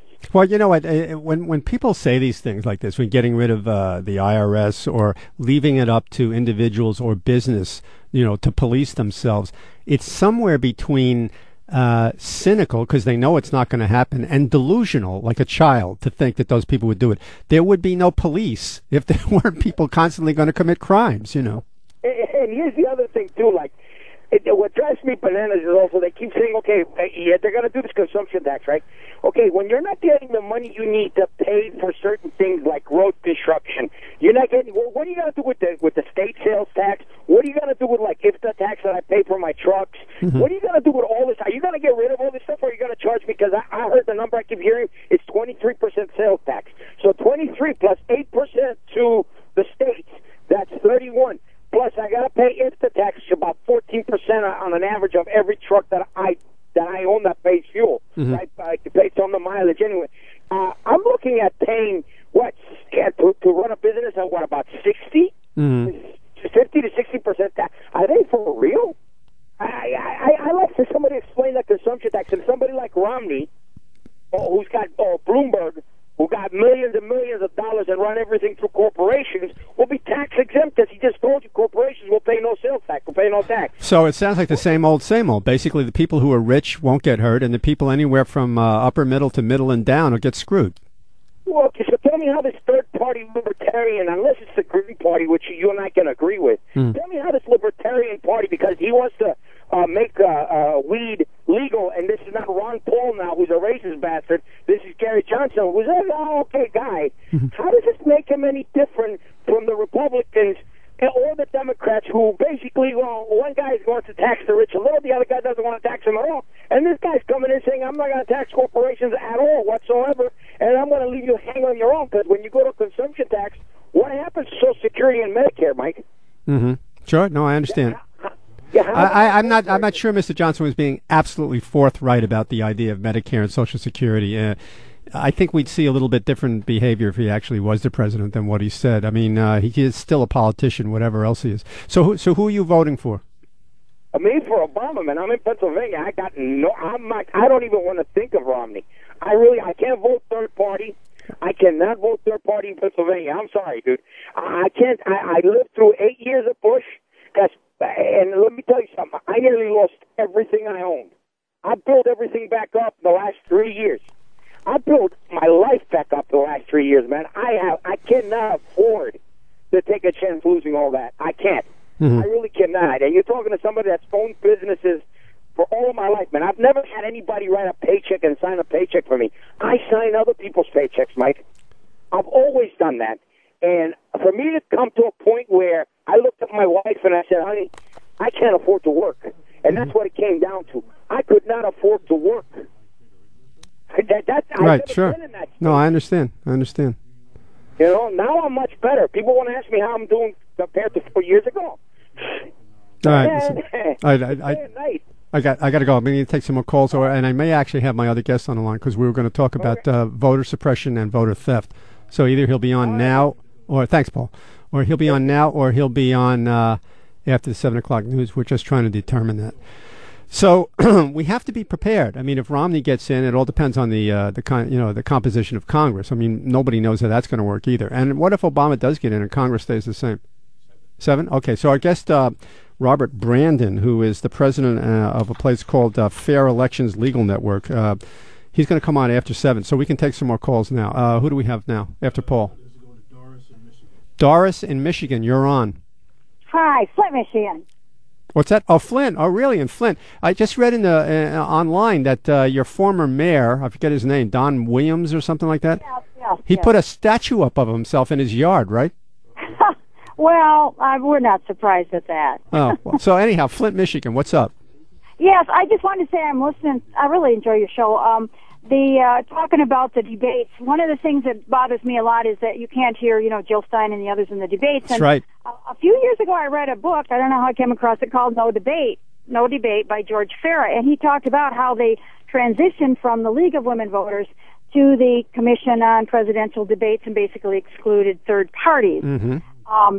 What concerns me, and I'm just telling you, I understand how you feel about voting. I'd like to feel the same way, but I don't want this one to go to a Romney. So I'm voting for Obama. But from this time on, I want to work on third-party ideas, third-party, building them up so that it comes to the time I can feel better about something being there that might have a chance, even at local levels. Right. I called up a person to ask her about something going on locally since I work out of town. I come back and I'm not in on everything. And I said, I really wanted to vote for one of these on the judges, a Green Party. And she said, that, and I believe I've heard this elsewhere, that people masquerade as something that a person might like in the Green Party or even the Democratic Party. And as you know, you get people in that are just wolves in sheep's clothing, pretending to be something. So you really have to know that person. And so I wasn't going to vote Green or anything else unless I really knew something about that person. And what I've heard with Jill Stein, I'm real impressed with that. But I just wanted to say I'm disappointed that the debates do not include other people being in on it, and that's one thing that I want to really fight for in the future. But it won't happen under the Presidential, Debate Commission. But at the local level, we still have the League of Women Voters, thank God. All right, thanks for calling. I'm going to move on. Okay, bye-bye. Okay, who do we have? Let's go to Alvin. Alvin, you're on, Alvin. Hey, Mike, how you doing? Okay, how you doing? Just great. Good. I didn't enjoy your guest at all. I don't think he's realistic. I think he sits from a position where, as he said, he won't be adversely affected by women losing Planned Parenthood, losing the right to choose for themselves. He won't be adversely affected, but he takes his posture as if he's a foot soldier. He's a foot soldier in the fact that he supports certain policies, legislation, but he's not going to be the one on the front line that's going to be going without access to a doctor and medical care and not having savings. So, in reality, here's what I wish you asked your guests when they're like that. Now, you're a liberal. Do you have anybody in your family who's conservative? Mm-hmm. You're asking me, or I should ask them? I'm asking you that because I'm sure you do. Do I have anybody in my family who's conservative? No, I don't. Oh, you don't? No. I mean, I grew up in sort of a place and in amongst a sort of certain group of people where probably nobody would have even spoken to them if they were. Well, that's a very good family. I envy you that. But you do. But you do, right? So tell me. Oh, yeah, I do. Are you familiar with Joan Walsh? Sure. Yeah. She's, writes for Huffington Post. She's on. Is she the one who wrote "What's the Matter with White People"? Exactly. Right. Okay. She talks about how in her family, prior to the passing of civil rights legislation, all of them were Democrats. All of them were members of labor unions. But when those laws were passed, that caused such a rift inside her family. Her father remained a liberal Democrat, which she is, but her mother voted for Nixon. They went to a protest march. Her father did, which a protest march where other labor members were there, and there was a split. Some of the labor unions were supporting the U.S. and its war in Vietnam, and then some of them were opposing that, and they were fighting. Later on, so what I'm saying, there's a rift in this country. I'm calling you from Alabama, where it's a right-to-work state, and where I am down here, whites in this area hate labor unions, but they need labor unions. And a lot of it stems all the way back from the Civil Rights Act that Johnson passed. They still have a vendetta. They think that blacks were given something they weren't entitled to, that blacks aren't working, aren't achieving, and these people run on that. And that's the same case nationally as it is down. It might be a little bit worse down here. But when I listen to the Limbaughs and the Sean Hannitys, it's strictly race. And it worked then, and it still works right now. So your guess acts as if some kind of way when Obama or when Clinton has to get elected, that they can just be elected by people just like him. They don't have to contend with these other people who want something different. They have to compromise. I wish they did. I think they had to. I think they compromised way too much, more than they needed to. By the way. Well, that's what the guest was saying. Right. And you might be right, Mike. You might be right. Yeah, I think that's what the guest was saying. He was saying that they compromised too quick and too much. So then you begin to think maybe they actually sort of believe a little bit this stuff. That's why they're so willing to compromise. You know. Okay, look at Wisconsin. Yeah. Now, if anybody should be solid behind democratic ideals, it should be those people. That's true. But still, it's too close. It's still too close. Now, Obama leads there after bailing their asses out with the auto industry and how the Republican Party came in and tried to take all the rights away from white middle-class people, teachers and firemen. You would think they would be solidly for something, but they're not. Well, as you say, it's always partially racial. I mean, in other words, that's one of the reasons. Like, if it was Joe Biden and not Obama, they would win by 5 million votes. You know. I don't know. They still would blow that dog whistle, that race dog whistle, and I'm gonna say nigger. It's just as bad to be a nigger lover in this country as to be a nigger. Nevertheless, if Biden was running as president, you know, it would make a big difference. It wouldn't be as close at all. You know. Remember when he made that comment about we're gonna put you all back in chains? How did the right respond to that? They portrayed him as a racist. I know. That's been my. Well, they've been using all this all this. I can't even call it thinly veiled, almost out and out racist terminology. You know, they use words like monkey around with things, shuck and jive from Sarah Palin. You know. So Sarah Palin, and what's that clown with the orange comb over here? Donald Trump. Oh, Trump! Jesus Christ, is he real? Is he actually real? I think he's actually a holograph from a bad Hollywood movie. I don't know if he's a real person. You know? But that's all I'm saying. All right. Well, listen, I should move on. Take one more call. Okay, thanks. Okay, thanks, Alvin. Let's take one more call, and who would that be? Will from Nebraska. I got a couple of minutes for you. Go ahead. Hey, Buzz, how you doing? I was just hoping that when you had Gary Johnson on, you would have asked him about he's a big supporter of for-profit prisons, and when he was governor of New Mexico, of course they converted a lot of the prison systems to for-profit, and he's still totally for that, which is really ironic for a lot of reasons. his big appeal, let's face it, is because he wants to legalize pot, right? Mm-hmm. That's why he's interesting, Mm-hmm. which makes me think he's completely full of shit about that too, because obviously it's these the Correction Corporation of America. That's the main lobbyist. Well, like you say, the private prison business would go out of business. They'd go bankrupt if it wasn't for all the pot arrests. So I don't know what he's talking about then. You know. Right. No, the bottom, what I'm getting at, the bottom line, real quick, is I think Gary Johnson's a fraud, and so is libertarianism in totally, and in totality. These guys are Republicans. Let's just be honest. Tom Hartman, I think, calls these guys right. These are Republicans that want to smoke pot and get laid. That's all they are, and they get way too much credibility, Mike. That's all. I just wanted to point that out. I just felt, you know, the reason he came on here is because I don't agree with a lot of what he says, and I certainly don't agree with this. You know, I mean, he talks about, you know, government being very small. Basically, I'm for Jill Stein, not for him. I put him on in the interests of democracy, because these people are shut out of a national debate by the two corporate candidates, and I don't like it. That's why I give them a platform, you know. No, I understand, and that's good you're doing it. I really hope that people that listen to your show understand that this guy is, okay. You know, don't get fooled by his, I'm going to legalize pot crap. You know, that may be good, but this guy is definitely there's a lot of dark problems with this guy. Okay. All right, thanks, Mike. Thanks for calling. Yeah, true. I mean, after all, he really would probably drop the EPA. But I do feel like giving people a platform when they're denied a platform in a democracy, or an alleged democracy. All right, after 7 o'clock, we're going to talk about voter suppression, voter fraud, and then we'll take the rest of your calls. Last chance to express your opinion on this here show before the Tuesday election. And I really do think it's going to go for weeks afterwards with lawsuits and all kinds of accusations and who knows what else. I don't think we're going to see a winner, unfortunately, on Tuesday night. So coming up in just, we're going to have the news. First, we'll have some commercials and some promos, then the news at 7. We'll go to our guest on voter suppression, and we'll be back. This is Mike Fader, Sirius XM Left 127.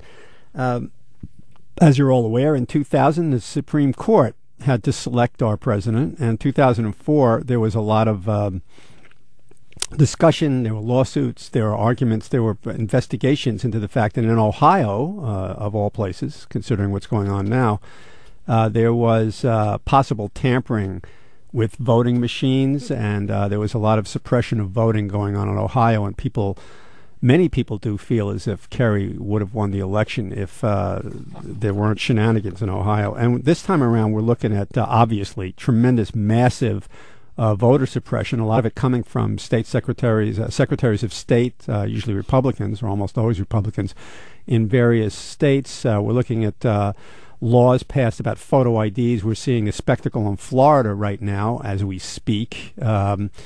Of people in Florida standing up for 5 hours, old people, all sorts of people standing up for 5 hours in the long lines with no place to sit because the governor is interfering in the possibility of extending early voting.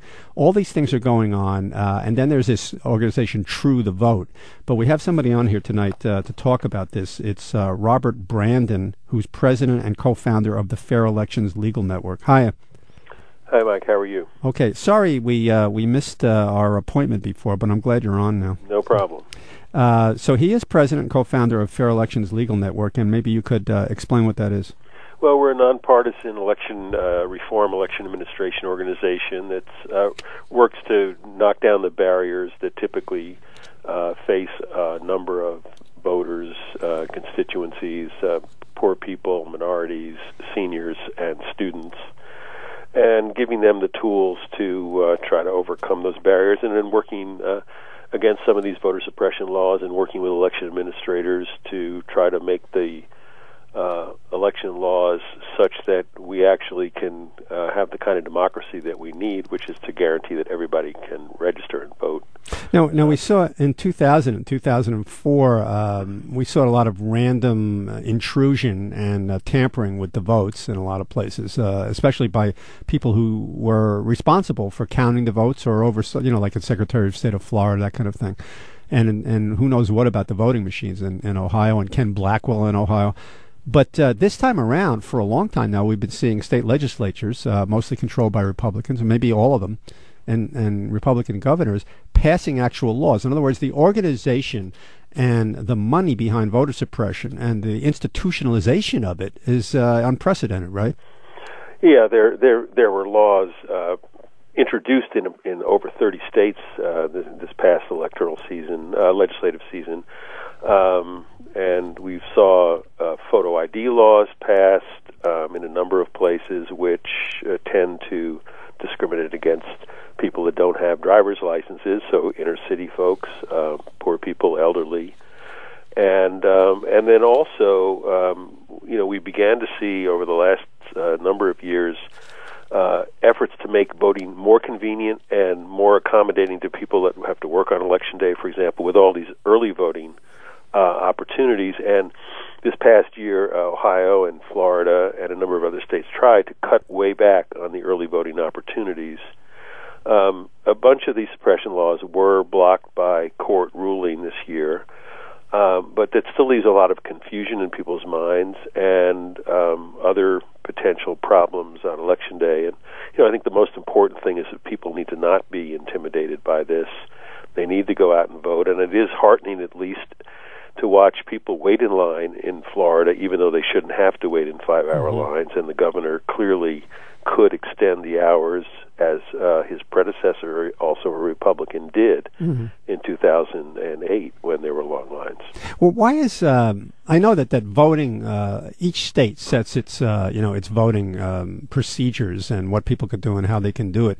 Why is it not literally unconstitutional to make it harder for certain clearly proven groups to vote? Why is that not an actual lawsuit brought by the Justice Department? Well, they have brought cases under the Voting Rights Act, which only applies, it applies generally to the southern states, or at least one section of it, where any changes in the law have to be approved. That's because of their record in the past. That's right, and if there's a demonstration that a new law would in fact harm minorities, then it can be blocked. There's also a general section of the Voting Rights Act, which also, if the law was intended to do the same thing, it could also be blocked. But many of these they're a little bit subtler, and there has been much litigation. There actually, a lot of people would find it surprising to know that there's not an explicit guaranteed right to vote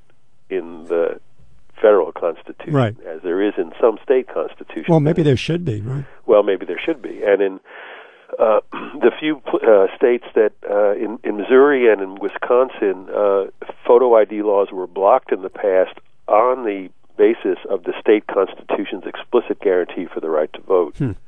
But I think right now a lot of those photo ID laws have been blocked at least temporarily through this election. They are going to come back up, and we should be, as a nation, be doing quite the opposite. We should be looking for ways to make it easier to vote, and making sure that people can exercise the franchise without enormous amounts of inconvenience. And we've seen a lot of official suppression, and then there's also efforts. You mentioned True the Vote. Maybe you could talk about True the Vote a little bit. But there is one question I want to ask you before we talk about True the Vote, because I do want to hear from you about that. Why is it, and it's very clearly, why is it almost exclusively Republican governors and legislatures that are passing these laws? Well, I think it's pretty clear that, first of all, they've been pushed and shared among Republican partisans. They've been... There's model legislation on photo ID that's been shared among Republican legislators and governors. A number of the secretaries of state that have begun to talk about purging what they say are potential non-citizens have been sharing the strategy of doing that in an effort to really intimidate people. I think, and it works because some people will feel like, I just don't want to be hassled when I go to the polls. But you're explaining what happened. I'm sort of asking, maybe it's a rhetorical question. Why is it that these people do this when other people don't? Well, I think it's become increasingly clear that the motivation has been to suppress the vote of certain constituencies that tend to not particularly vote Republican. when the photo ID law passed in Pennsylvania this year, the Speaker of the House bragged that the agenda for the legislature was very positive, and one of the things he said was making it easier for Governor Romney to win the presidency by passing photo ID. We did that. Congratulations. And then he went on at a Republican gathering. Well, there's a guy who, if there was a law, should be locked up for saying a thing like that. Yeah. So, it's pretty clear that many of these laws that have been passed by Republican legislatures and signed by Republican governors, in fact, hurt the constituencies that tend to vote Democratic. There was a big article in the Times the other day, front page article, about how the Democratic Party, I know the ACLU is providing lawyers whenever it can in various places, but the Democratic Party has gotten through people they've hired and a lot of volunteers, several thousand lawyers to spread across the country, specifically to target certain states to make sure that voters aren't intimidated, and to make sure that voters get to vote. And so maybe that the reason for that is because of places of organizations like True the Vote. Maybe you can talk about True the Vote. Yeah, and I think there's the Democratic Party. There's also a very large nonpartisan election protection coalition that we're part of, and many other organizations, and both have recruited many lawyers, as well as there is a national hotline, a 1-866-OUR-VOTE, where people can report problems, but both specific problems to themselves. They don't know where to go vote. Do you have that in actual numbers? Because sometimes it's confusing when I don't have it written down in front of me. I always find it easier when it's 1-866-OUR-VOTE. Okay, 1-866-OUR-VOTE, and that's applied nationally. That's correct. Okay, you can call it, and you'll get directed to people that know the specifics about your state. But to get to True the Vote. This is a spin-off of a very aggressive organization called the King Street Patriots, which were part of the Tea Party movement in Texas. And a number of years ago, they started by going into black precincts in the Houston area and aggressively intimidating people. Having clipboards, writing things down, making it look like they were doing something to take records so that people could somehow be in trouble. And they've been more sophisticated this year. They have trainings, and they've got manuals for people, and they've urged folks to sign up to be poll workers literally in the polls in a number of states, or poll monitors outside. The problem with them, aside from the seemingly obvious effort to just intimidate folks who don't agree with their ideology, the reports that we've seen and the actual manuals they've produced have inaccurate information about state laws, and they give these people the wrong impression of what is allowed and not allowed in certain states. Let me ask you a question about this. First of all, I live in New York State, right? And forever in New York State, when you go to vote, there are signs posted at certain actual distances from the polling place that say no electioneering beyond this point, right? I think it's 50 yards or whatever it is. It's 100 feet usually. 100 feet, okay. So no electioneering beyond this point. And anybody who was doing something like this beyond that point would probably get assisted away from there politely and not politely by the police, or actually even arrested. And there's a question about what's electioneering, and if somebody's just standing there with a clipboard not saying anything, or saying things like you need an ID to vote here, or but the point is that in almost every state, in every state, there's a law about interfering with the elections. And so if anybody encounters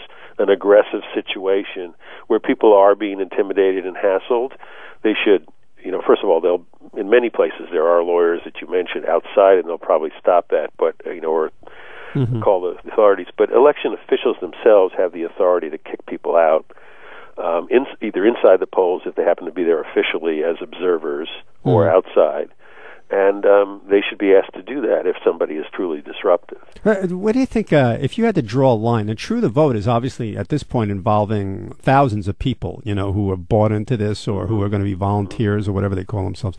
Obviously they're getting their money from someplace because it's a big operation. But at what point would you draw a line and say the people involved in True the Vote are either deluded into thinking they're actually doing something that's necessary, or they're being cynical and suppressing the vote. You know what I'm driving at? Yeah, I mean, I think I'm sure there's both.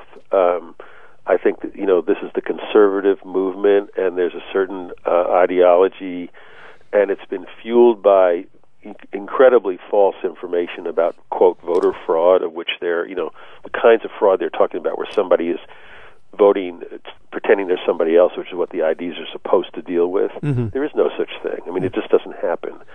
And the other issue that's come up with more currency lately is as some of these secretaries of state that have become very partisan are trying to purge what they say are non-citizens. So the first thing that happened in Florida this year, the Secretary of State sent out a list of 2,600 people that they say were non-citizens because when they got their driver's license, they showed legal documentation as a non-citizen.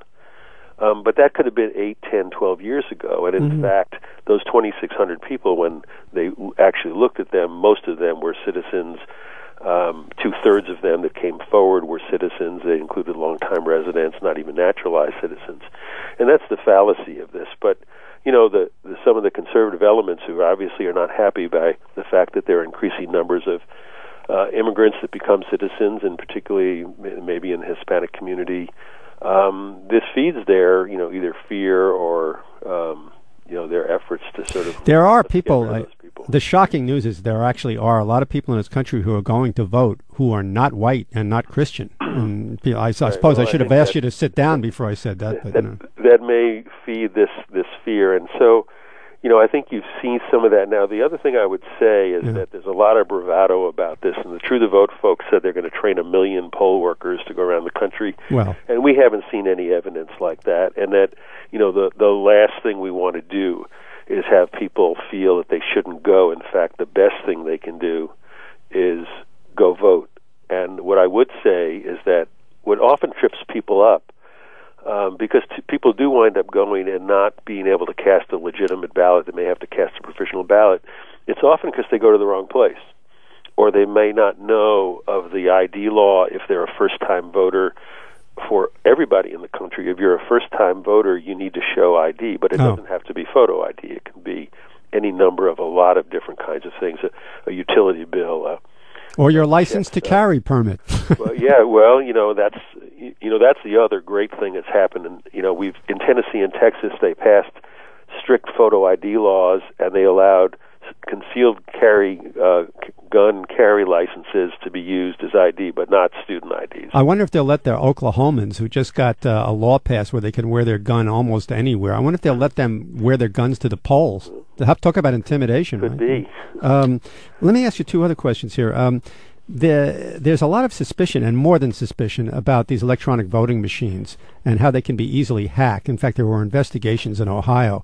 And the Secretary of State of Ohio, the one after Blackwell, commissioned an investigation and found out that, in fact, it's extremely easy once you know the codes. And, of course, the people who work for the company or run the company know the codes better than anybody, to alter the results of these voting machines. What effect do you think tampering with voting machines, which are more popular all the time, and the voting machine companies involved is going to have in the election? Well, I actually have a slightly different view of that. I think that was more of a potential problem in the past because there was no requirement that the machines had an additional paper trail, which is not the case anymore. Now all the machines do have paper trails, so that it's a little bit harder. They all do? All machines have paper trails? All the machines now, I believe, have paper trails, so that that's less the problem. And some states, frankly, have gone back to not. They've gone to paper ballots that are fed into screening. That just read the paper ballots. So, speaking. I think that the biggest problem is really, I don't believe that. I think the biggest problem is these assaults on the effort to register and vote, and to restrict that and to try to purge people improperly. And, we should be pushing back and doing just the opposite. We should be, getting to a point where we actually have everybody automatically registered. There was somebody on the show last week that said people should be registered at birth in the United States. Well, certainly when they turn 18, Mm-hmm. and if we were in Canada, which has automatic registration, but they also have national health insurance, so every citizen in Canada has an identification because of health insurance. Mm-hmm. We may get there when hopefully soon, building on the current health reform bill, but. It's a little bit more complicated, but it is moving in that. We need to move in that direction. Registration should not be a bar, and other limitations of voting shouldn't be a bar from voting. And these things already have. They have the original the Garden of Eden sin here is the poll tax from down south. I mean, this is the descendants of the poll tax. Is this kind of? Let me ask you one final question, and you're listening to Robert Brandon, who is the president and co-founder of the Fair Elections Legal Network. And what's the website people go to? It's fairelectionsnetwork.com. Okay. And it's 1-866-OUR-VOTE. Our vote. That's the National Election Protection Hotline that you can call. It's up and running all over the country now during early vote, and it'll be up and running on Election Day as well. Okay, last question. It is, at this point, I think it's very likely that we're not going to find out who wins on Tuesday night, and that's not because of not counting votes and precincts not coming in on time. I think that's going to be because of the stuff you were talking about. There's going to be a lot of lawsuits going on. There's going to be a lot of accusations. There are going to be injunctions and all kinds of things happening. What's your expectation? I mean, do you see a winner on Tuesday night or Wednesday morning? It's a good question. I do think so. And maybe part of that is just the fact that it looks like the election may be close, but that the Electoral College may not be as close. And so. Oh, I see. So that would, yeah. So I think that it's less likely, but it's certainly possible, and that there is a situation where some of the provisional ballots don't get counted for a while, and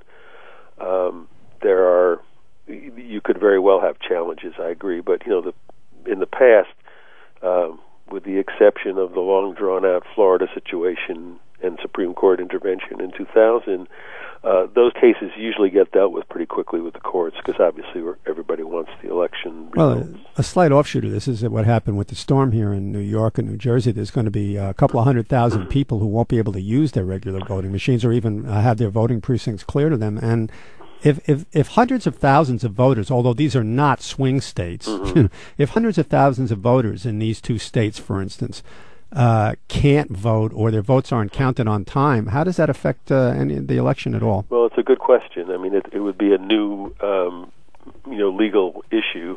Although I would say, my understanding is that where there isn't electricity and the polling places have actually been destroyed, which I'm not sure. I have heard a lot of those, but there probably are some.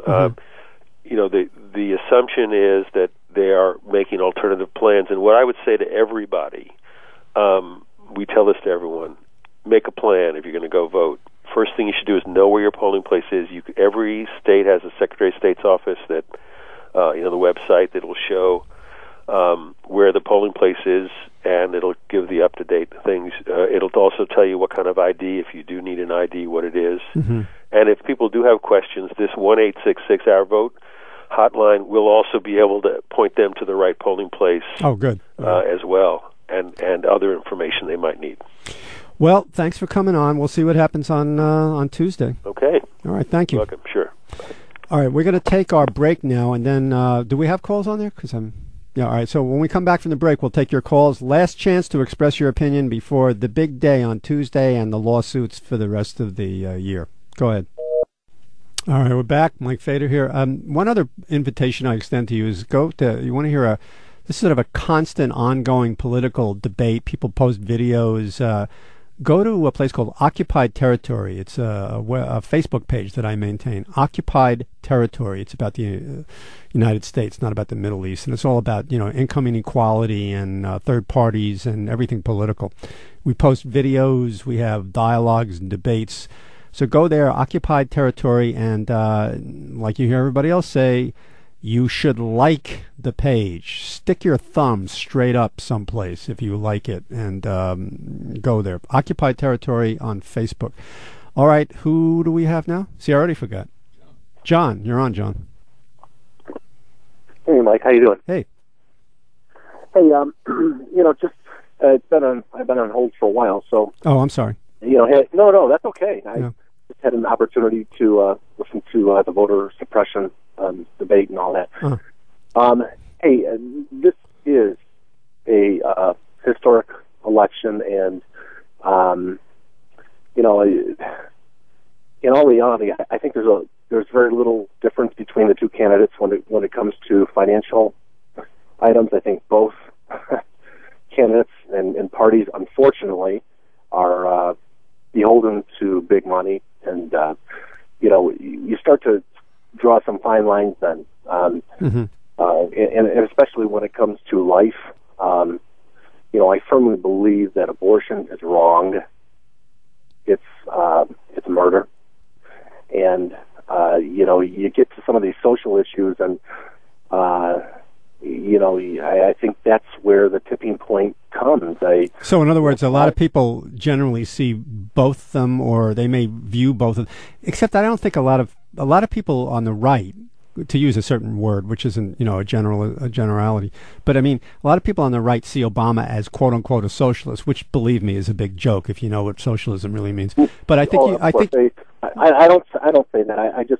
I think you got it right to begin with. They're both kind of corporate candidates, and so what you're saying is they are. What it comes down to is making for the electorate is going to make a lot of choice on social. You're looking for fine points, right? Right. Okay. So abortion is one. What are other ones? Well, I don't see many other than the whole gay marriage thing. I don't care about what people do in their bedroom. I don't care. I just. Well, so obviously you would say that you're a religious person if you feel that way on abortion, because that's where that stems from, right? That point of view. President Obama says he's religious. I don't think it's religious. I think it's fact based. And I'll give you just a real personal case in point. Okay. One of the people in our organization has just recently, she's pregnant. Oh, what organization? It's an educational organization. No. You got to do better than that. It's a school district. Okay, go ahead. And so she came in and she brought, the pictures of her baby. I mean, it's a baby. They just had ultrasound, and right. She just was at the first trimester. There are legs, there are fingers, there are, that is a baby. It's not a refrigerator. It's not an elephant. It's a baby. It's a human life. Well, I don't want to get, this is a whole 3-hour debate on its own. No, I don't want to get into that. Okay, go ahead. I just want to make a point and just say this election is it's so blurred. There are so many gray issues, and I just, hope and Barack Obama, his record is clear on this, and it is life. And for people out there who have had abortions, there's forgiveness, there's redemption. So it's not a condemnation kind of comment that I come with. It's just, please look at what this is. It's reality. It's life. Well, let me ask you. I hear you. All right. That's the tipping point for me. Okay, I really do hear what you're saying, and that's your feeling. But let me ask you this. Then this is an automatic sort of political question based on that, right? This is what the general political question is. So, in fact, if there were somebody who was raped, or if there was incest, or somebody's life was truly in danger and a mother would die, what's your opinion then?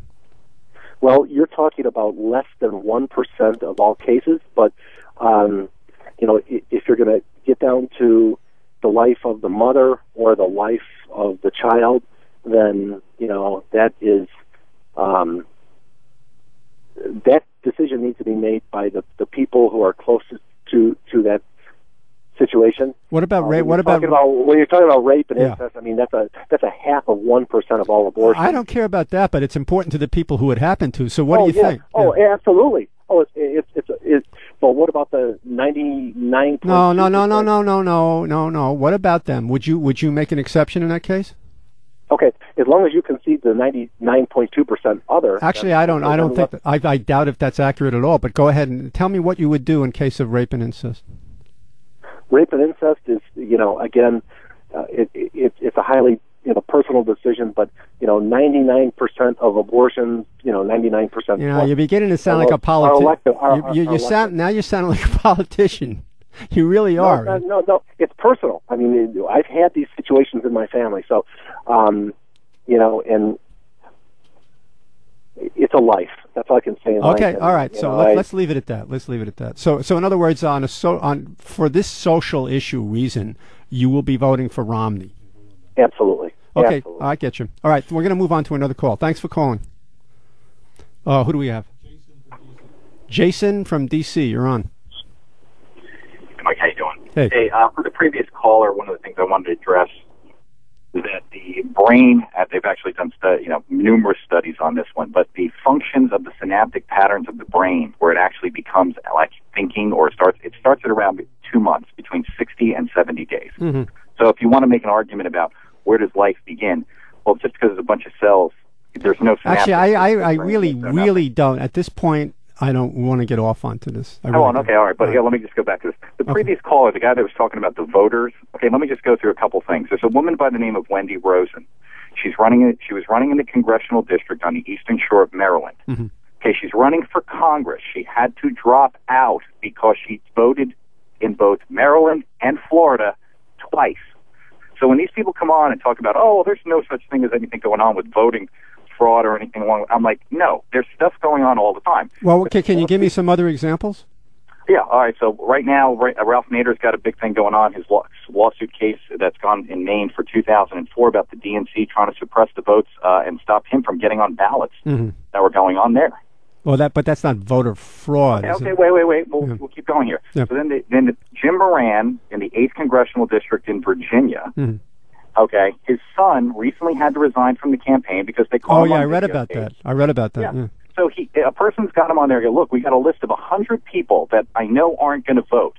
How can we vote for them? And the guy's like, well, if you get a person that knows how to use a computer, remember you can use a fake utility bill. So unless you can somehow tell me that there are, everybody keeps trying to say, this doesn't happen, but it does happen. Doesn't happen that much. Well, I mean, here, let's take something as simple as the woman running for Congress. She was running for Congress and she voted twice. Mm-hmm. Twice. Mm-hmm. So this is much but you know what? Since we're talking about percentages and other things here, there is obviously voter fraud and exists. And the two examples you pointed out, which I read about in the paper, glaring examples of voter fraud by Democrats, and probably there are other examples too. However, Republicans do the same thing. Well, no, Republicans don't do the same thing, and this kind of false equivalency pisses me off because 99% of the laws passed to suppress voting in this country, 99% of ballots dumped, purges of voters, intimidation of voters comes straight from the Republican Party. Now, why is that? Okay, and then here's another one. All right, out on the eastern tip of Long Island, I know people that have worked the polls there where people show up, they don't speak a word of English. It all seems very suspicious when you get a whole busload of people that don't speak English and they're all marching to the polls with everybody telling them who to vote for. So the fact that there's something like 30 states, all of which have Republican legislatures and Republican governors and Republican secretaries of state, have attempted to pass or have passed, although they've been interfered with or there are injunctions by the Justice Department, laws making it more difficult to vote. Why is it that the Republicans do this? And there's not one single Democratic state legislature or Democratic governor that has proposed a bill like this about voting. Why is that? Because it helps their side or hurts their side. That's just politics. But in the example of the thing that's going on. Well, wait. So in other words, that's an interesting answer. So in other words, the Democrats don't interfere with voting. And that helps them. Republicans interfere with voting, and that helps them. That's what you just said, right? No, I'm saying the Democrats would be more inclined to make it so that anybody can walk off the street and go vote. But they really don't. What they want is people to come and vote, and if they happen to vote for them, all the better. The Republicans are zeroing in. Any fool can see they're zeroing in on old people, students, and black people. Old people, students, and black people. They're zeroing in on people who are very likely to vote for Democrats. It's wrong. So let's take something as simple as everywhere you go nowadays, everywhere you have to show some form of ID. You could be 60 years old, you want to get a drink at a bar, you got to show ID. And so? So I'm saying, in a society here where we're all, Homeland Security this, Homeland Security that, you got to show this and that, the strip searches. Well, the first time, the guy who was on before was an expert in this stuff, said the first time you register anywhere, you have to show ID in every state. Makes sense to me. You got to show who you are, prove who you are, prove you live in a state. That's fine with me. But there's all kinds of forms of ID. But what they do is they make it harder. They make you show a photo ID. There's a lot of people who don't drive, who aren't able to present. I know you're not going to vote, and I go down and I've got a fake utility bill, and I pretend to be you. Wait. What are you saying now? I'm not following you. What is this? All right. So let's go with the vote. Let's go. So no. You know what? Actually, I have other calls. So let me just see. Your final answer here is you believe there is massive voter fraud all over the place. So it's a good idea to pass these laws to suppress voting. Or did I get you wrong? Is he gone? All right, we lost your signal. All right, let's move on to another call. Linda from Maryland. Hi. Hiya. Hi, glad to get on your show, and I really listen to you, and I really like it a lot. Oh, thanks. What I wanted to comment about was the caller that called in about saying that he was against abortion, right? And that's the reason that he would vote for Mitt Romney. Well, I've heard many people say that, and this is the reason why they would vote for one candidate over the other. But I would just like to know, if you want to require a lady to have an abortion, where are these people when that woman has to raise that child? I think that if you want to require somebody to do something that they don't want to do, you should be there to raise that child till they're 18. Feed and clothe them, educate them. But I don't hear anybody saying that. Yeah, so the people, but this is a problem that these people have all the time, that they don't connect the two things. One is they'll say nobody's allowed to have an abortion. So then they'll have, theoretically, if they forbade abortion everywhere, then you would have tens of thousands, hundreds of thousands of children being born, and then at the same time, the same people who say that say there should be no government assistance or help for anybody, or prenatal advice, or care for women at all. These people say, when you add all this up, what it comes out to is they don't like women, and they don't like people, who differ from them in their religious beliefs, and they really don't like women. And they really don't. They really don't. And the other side to that also is they're always saying they don't like big government, but they want government in the lives of these women, telling them what they can do with their own bodies. And so I think it's really hypocritical. They don't think this thing out. If you're going to require a woman to do something that she doesn't want to do, then you should be there to help take care of that child. And but that's just what I wanted to contribute. No, that's absolutely true, and I think you point out the biggest hypocrisies of all these things. I mean, right. you can't tell people one thing and then not help them out when the effects come. Exactly. No, it's a good point. Thank you so much for taking my call. Yeah, you're welcome. Let us go to who? Who? Carolyn from Ohio. You're on. Hi there. Hi. I'm sorry, I'm kind of losing my voice a little bit. That's all right. But I just got in my car and I'm listening to these guys, and it sickens me. It sickens me, number one, that they bought into this, that there's voter fraud, when everyone knows that there isn't. If it is, it's so minute. It's not even worth thinking about. The voter fraud is in their minds. That's where it is. Well, and this guy says because they don't speak English. Is he aware that there are a lot of Hispanic people who are citizens who do not speak a lot, or they prefer to speak in their native tongue? Well, what you heard from that guy was out and out racism. That's exactly. But I tell everybody, the only way we can beat this is that people please not only get out and vote, call your friends, your family, put it on your Facebook, telling people to get out and don't let anything stop them from voting. Where in Ohio are you? I'm in Dayton, Ohio. I'm actually from Greenfield, Indiana. Mm-hmm. But I've come to Ohio because I think it's going to be the deciding factor, and I'm doing everything I possibly can. That's why my voice is like this. Oh, so you've been talking to people all day and night, right? Yes, I've been here since last Friday. Well, what does it look like there in Ohio? I mean, what do you think? I think my heart tells me we're going to win because I know that America has the majority of smart people and compassionate people. A majority. Maybe a 51% majority. Exactly. But we do have it, and I believe that with all my heart. I had a gentleman tell me just 2 days ago that there are death squads in Obamacare. I thought, you're kidding me. I mean, there are death panels in the United States. They're called health insurance companies.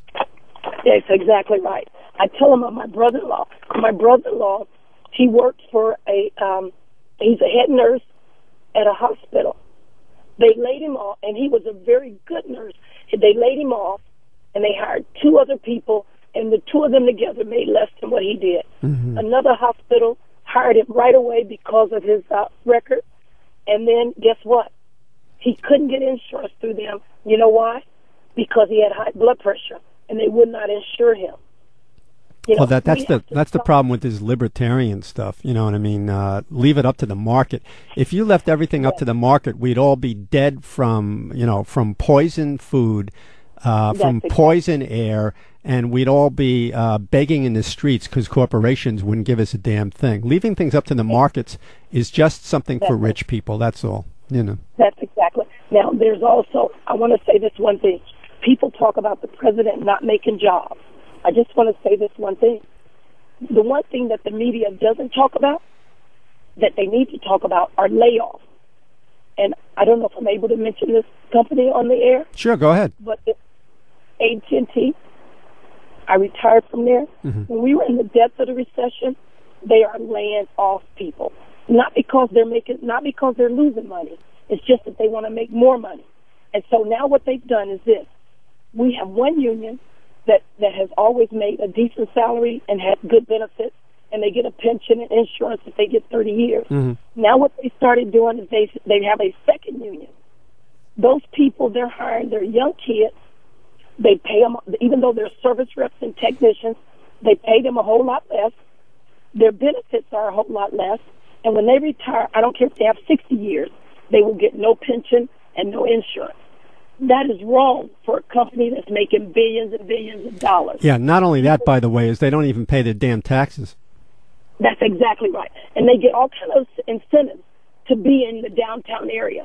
They get incentives just for being there. But you know something, I know you're working yourself to death out there for Obama. Mr. Obama has witnessed this for 4 years, and it's my feeling that if he gets elected, he's not going to change any of this. Well, you know what? He's not going to change it. It's us that's going to change it. All right. It's us. And, that's the thing, is that we have to come together. And I tell people, middle class and poor people, we're down here fighting over color and stuff. The people up top, they only know the color green. Well, that's true. Everybody has to decide. That's true. Well, thank you. All right, thanks. Good luck. Good luck with everything out there. Who do we got? Mitchell from New Jersey. So you're calling in, tell me you're voting for Jill Stein, right? I knew I could make you laugh. I missed the Jill Stein show. I don't know if you got to answer. She never appeared. Oh, sorry to hear that. She's taken my vote for granted. I know you're probably short on time right now. Yeah, a little bit. Go ahead. Okay, just for shits and giggles, I will tell you that Obama will win the election, and they will call it at 11 o'clock. I don't normally talk about the race or politics from that angle on your show because it's not what your show is about. Your show is about depth and about values, and I appreciate that. But for a moment, while we skate over the thin ice, you're saying, as a prognosticator from New Jersey, an expert, a paid political consultant for this show, you're saying that the election will be over by 11 and Obama will win. They will call the election for Obama at 11 p.m. when California, Oregon, and Washington polls close, and they're free to... Okay. And if you're wrong, will you shave off your mustache? I don't have a mustache to shave off. Will you grow a mustache if you're wrong?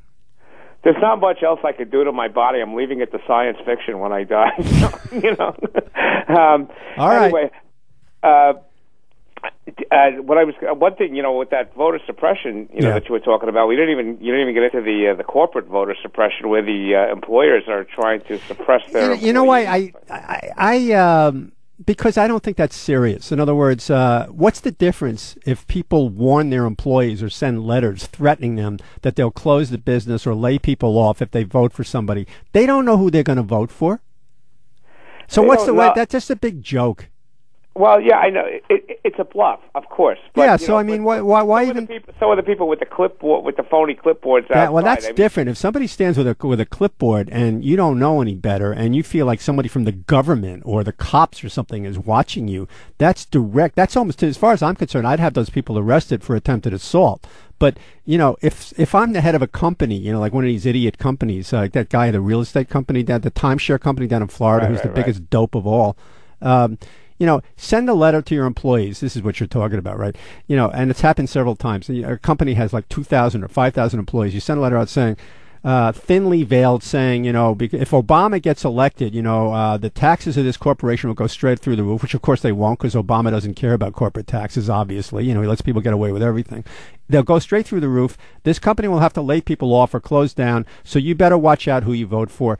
It means nothing because you can read that letter, you can throw it in the trash and go vote for who you want. What's the difference? Well, I think there's intimidation, like with the coal workers. What would that intimidate you if you got a letter like that? Of course not, but I consider myself, you know, an educated person, you know, who would understand those things from the get-go. I wouldn't be intimidated by someone with a clipboard. Yes, but yeah, I'm sorry. But you know, like when they have coal workers, you know, were marched out to go to a Romney rally, right, and they were told that they had to do it, you know, on their own time, you know, and the boss was watching them. That's intimidation. That is. And you know, and these people, you know, you don't know what their educational level or their ability to fight back or just their ability to be intimidated is. You know, I mean, if you have a lot of workers who don't understand the language well or who are, you know, being paid minimum wage, yeah, they can be intimidated. I guess that's true. Listen, I'm going to go and take one more call before the show ends then. Okay, take care. Okay. See you, Mitchell. Who else? Kurt from Colorado. Kurt? From California. Kurt from California. Yeah, we got 2 minutes for you. Go ahead. Okay, well, I was going to talk about one. I mean, you guys already covered how blatantly racist that guy's statement was about speaking another language going to the polls, so I guess that's been covered. But the other thing that really pisses me off that guy brought up was these minor cases of voter fraud that are caught and they have laws against. So, I mean, it's basically we have laws against voter fraud and things in place to prevent that from happening and punish people who do it. But the real problem is the things that we can't see, like these, what happened in Ohio with the recount with these voting machines, where they all of a sudden they didn't have the records and they couldn't recall, or they couldn't show, they weren't able to do a recall, or right. You know what I'm talking about with right, and also the voting machines in Ohio owned and operated by a company where the major investor is a spinoff from Bain Capital. And one of the major investors is Tag Romney. Right, exactly. I mean, those are the voting fraud things that you have. That's voter fraud. That you can't catch. Yeah. Also, remember in Ohio, nobody's going to risk. Yeah. Nobody's going to risk jail time or penalties to go out and sneak in 1 or 2 or 3 votes. It's not worth it. But they do. They will risk it to swing an entire election.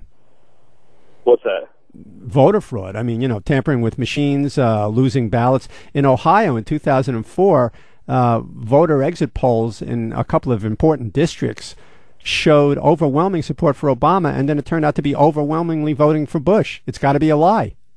Well, that's my point, though. Is that's the problem? Is that the machines are where the real voter fraud can be happening, not the 1 or 2 turds who go in there and maybe get manipulated to vote for somebody they don't care about. Mm-hmm.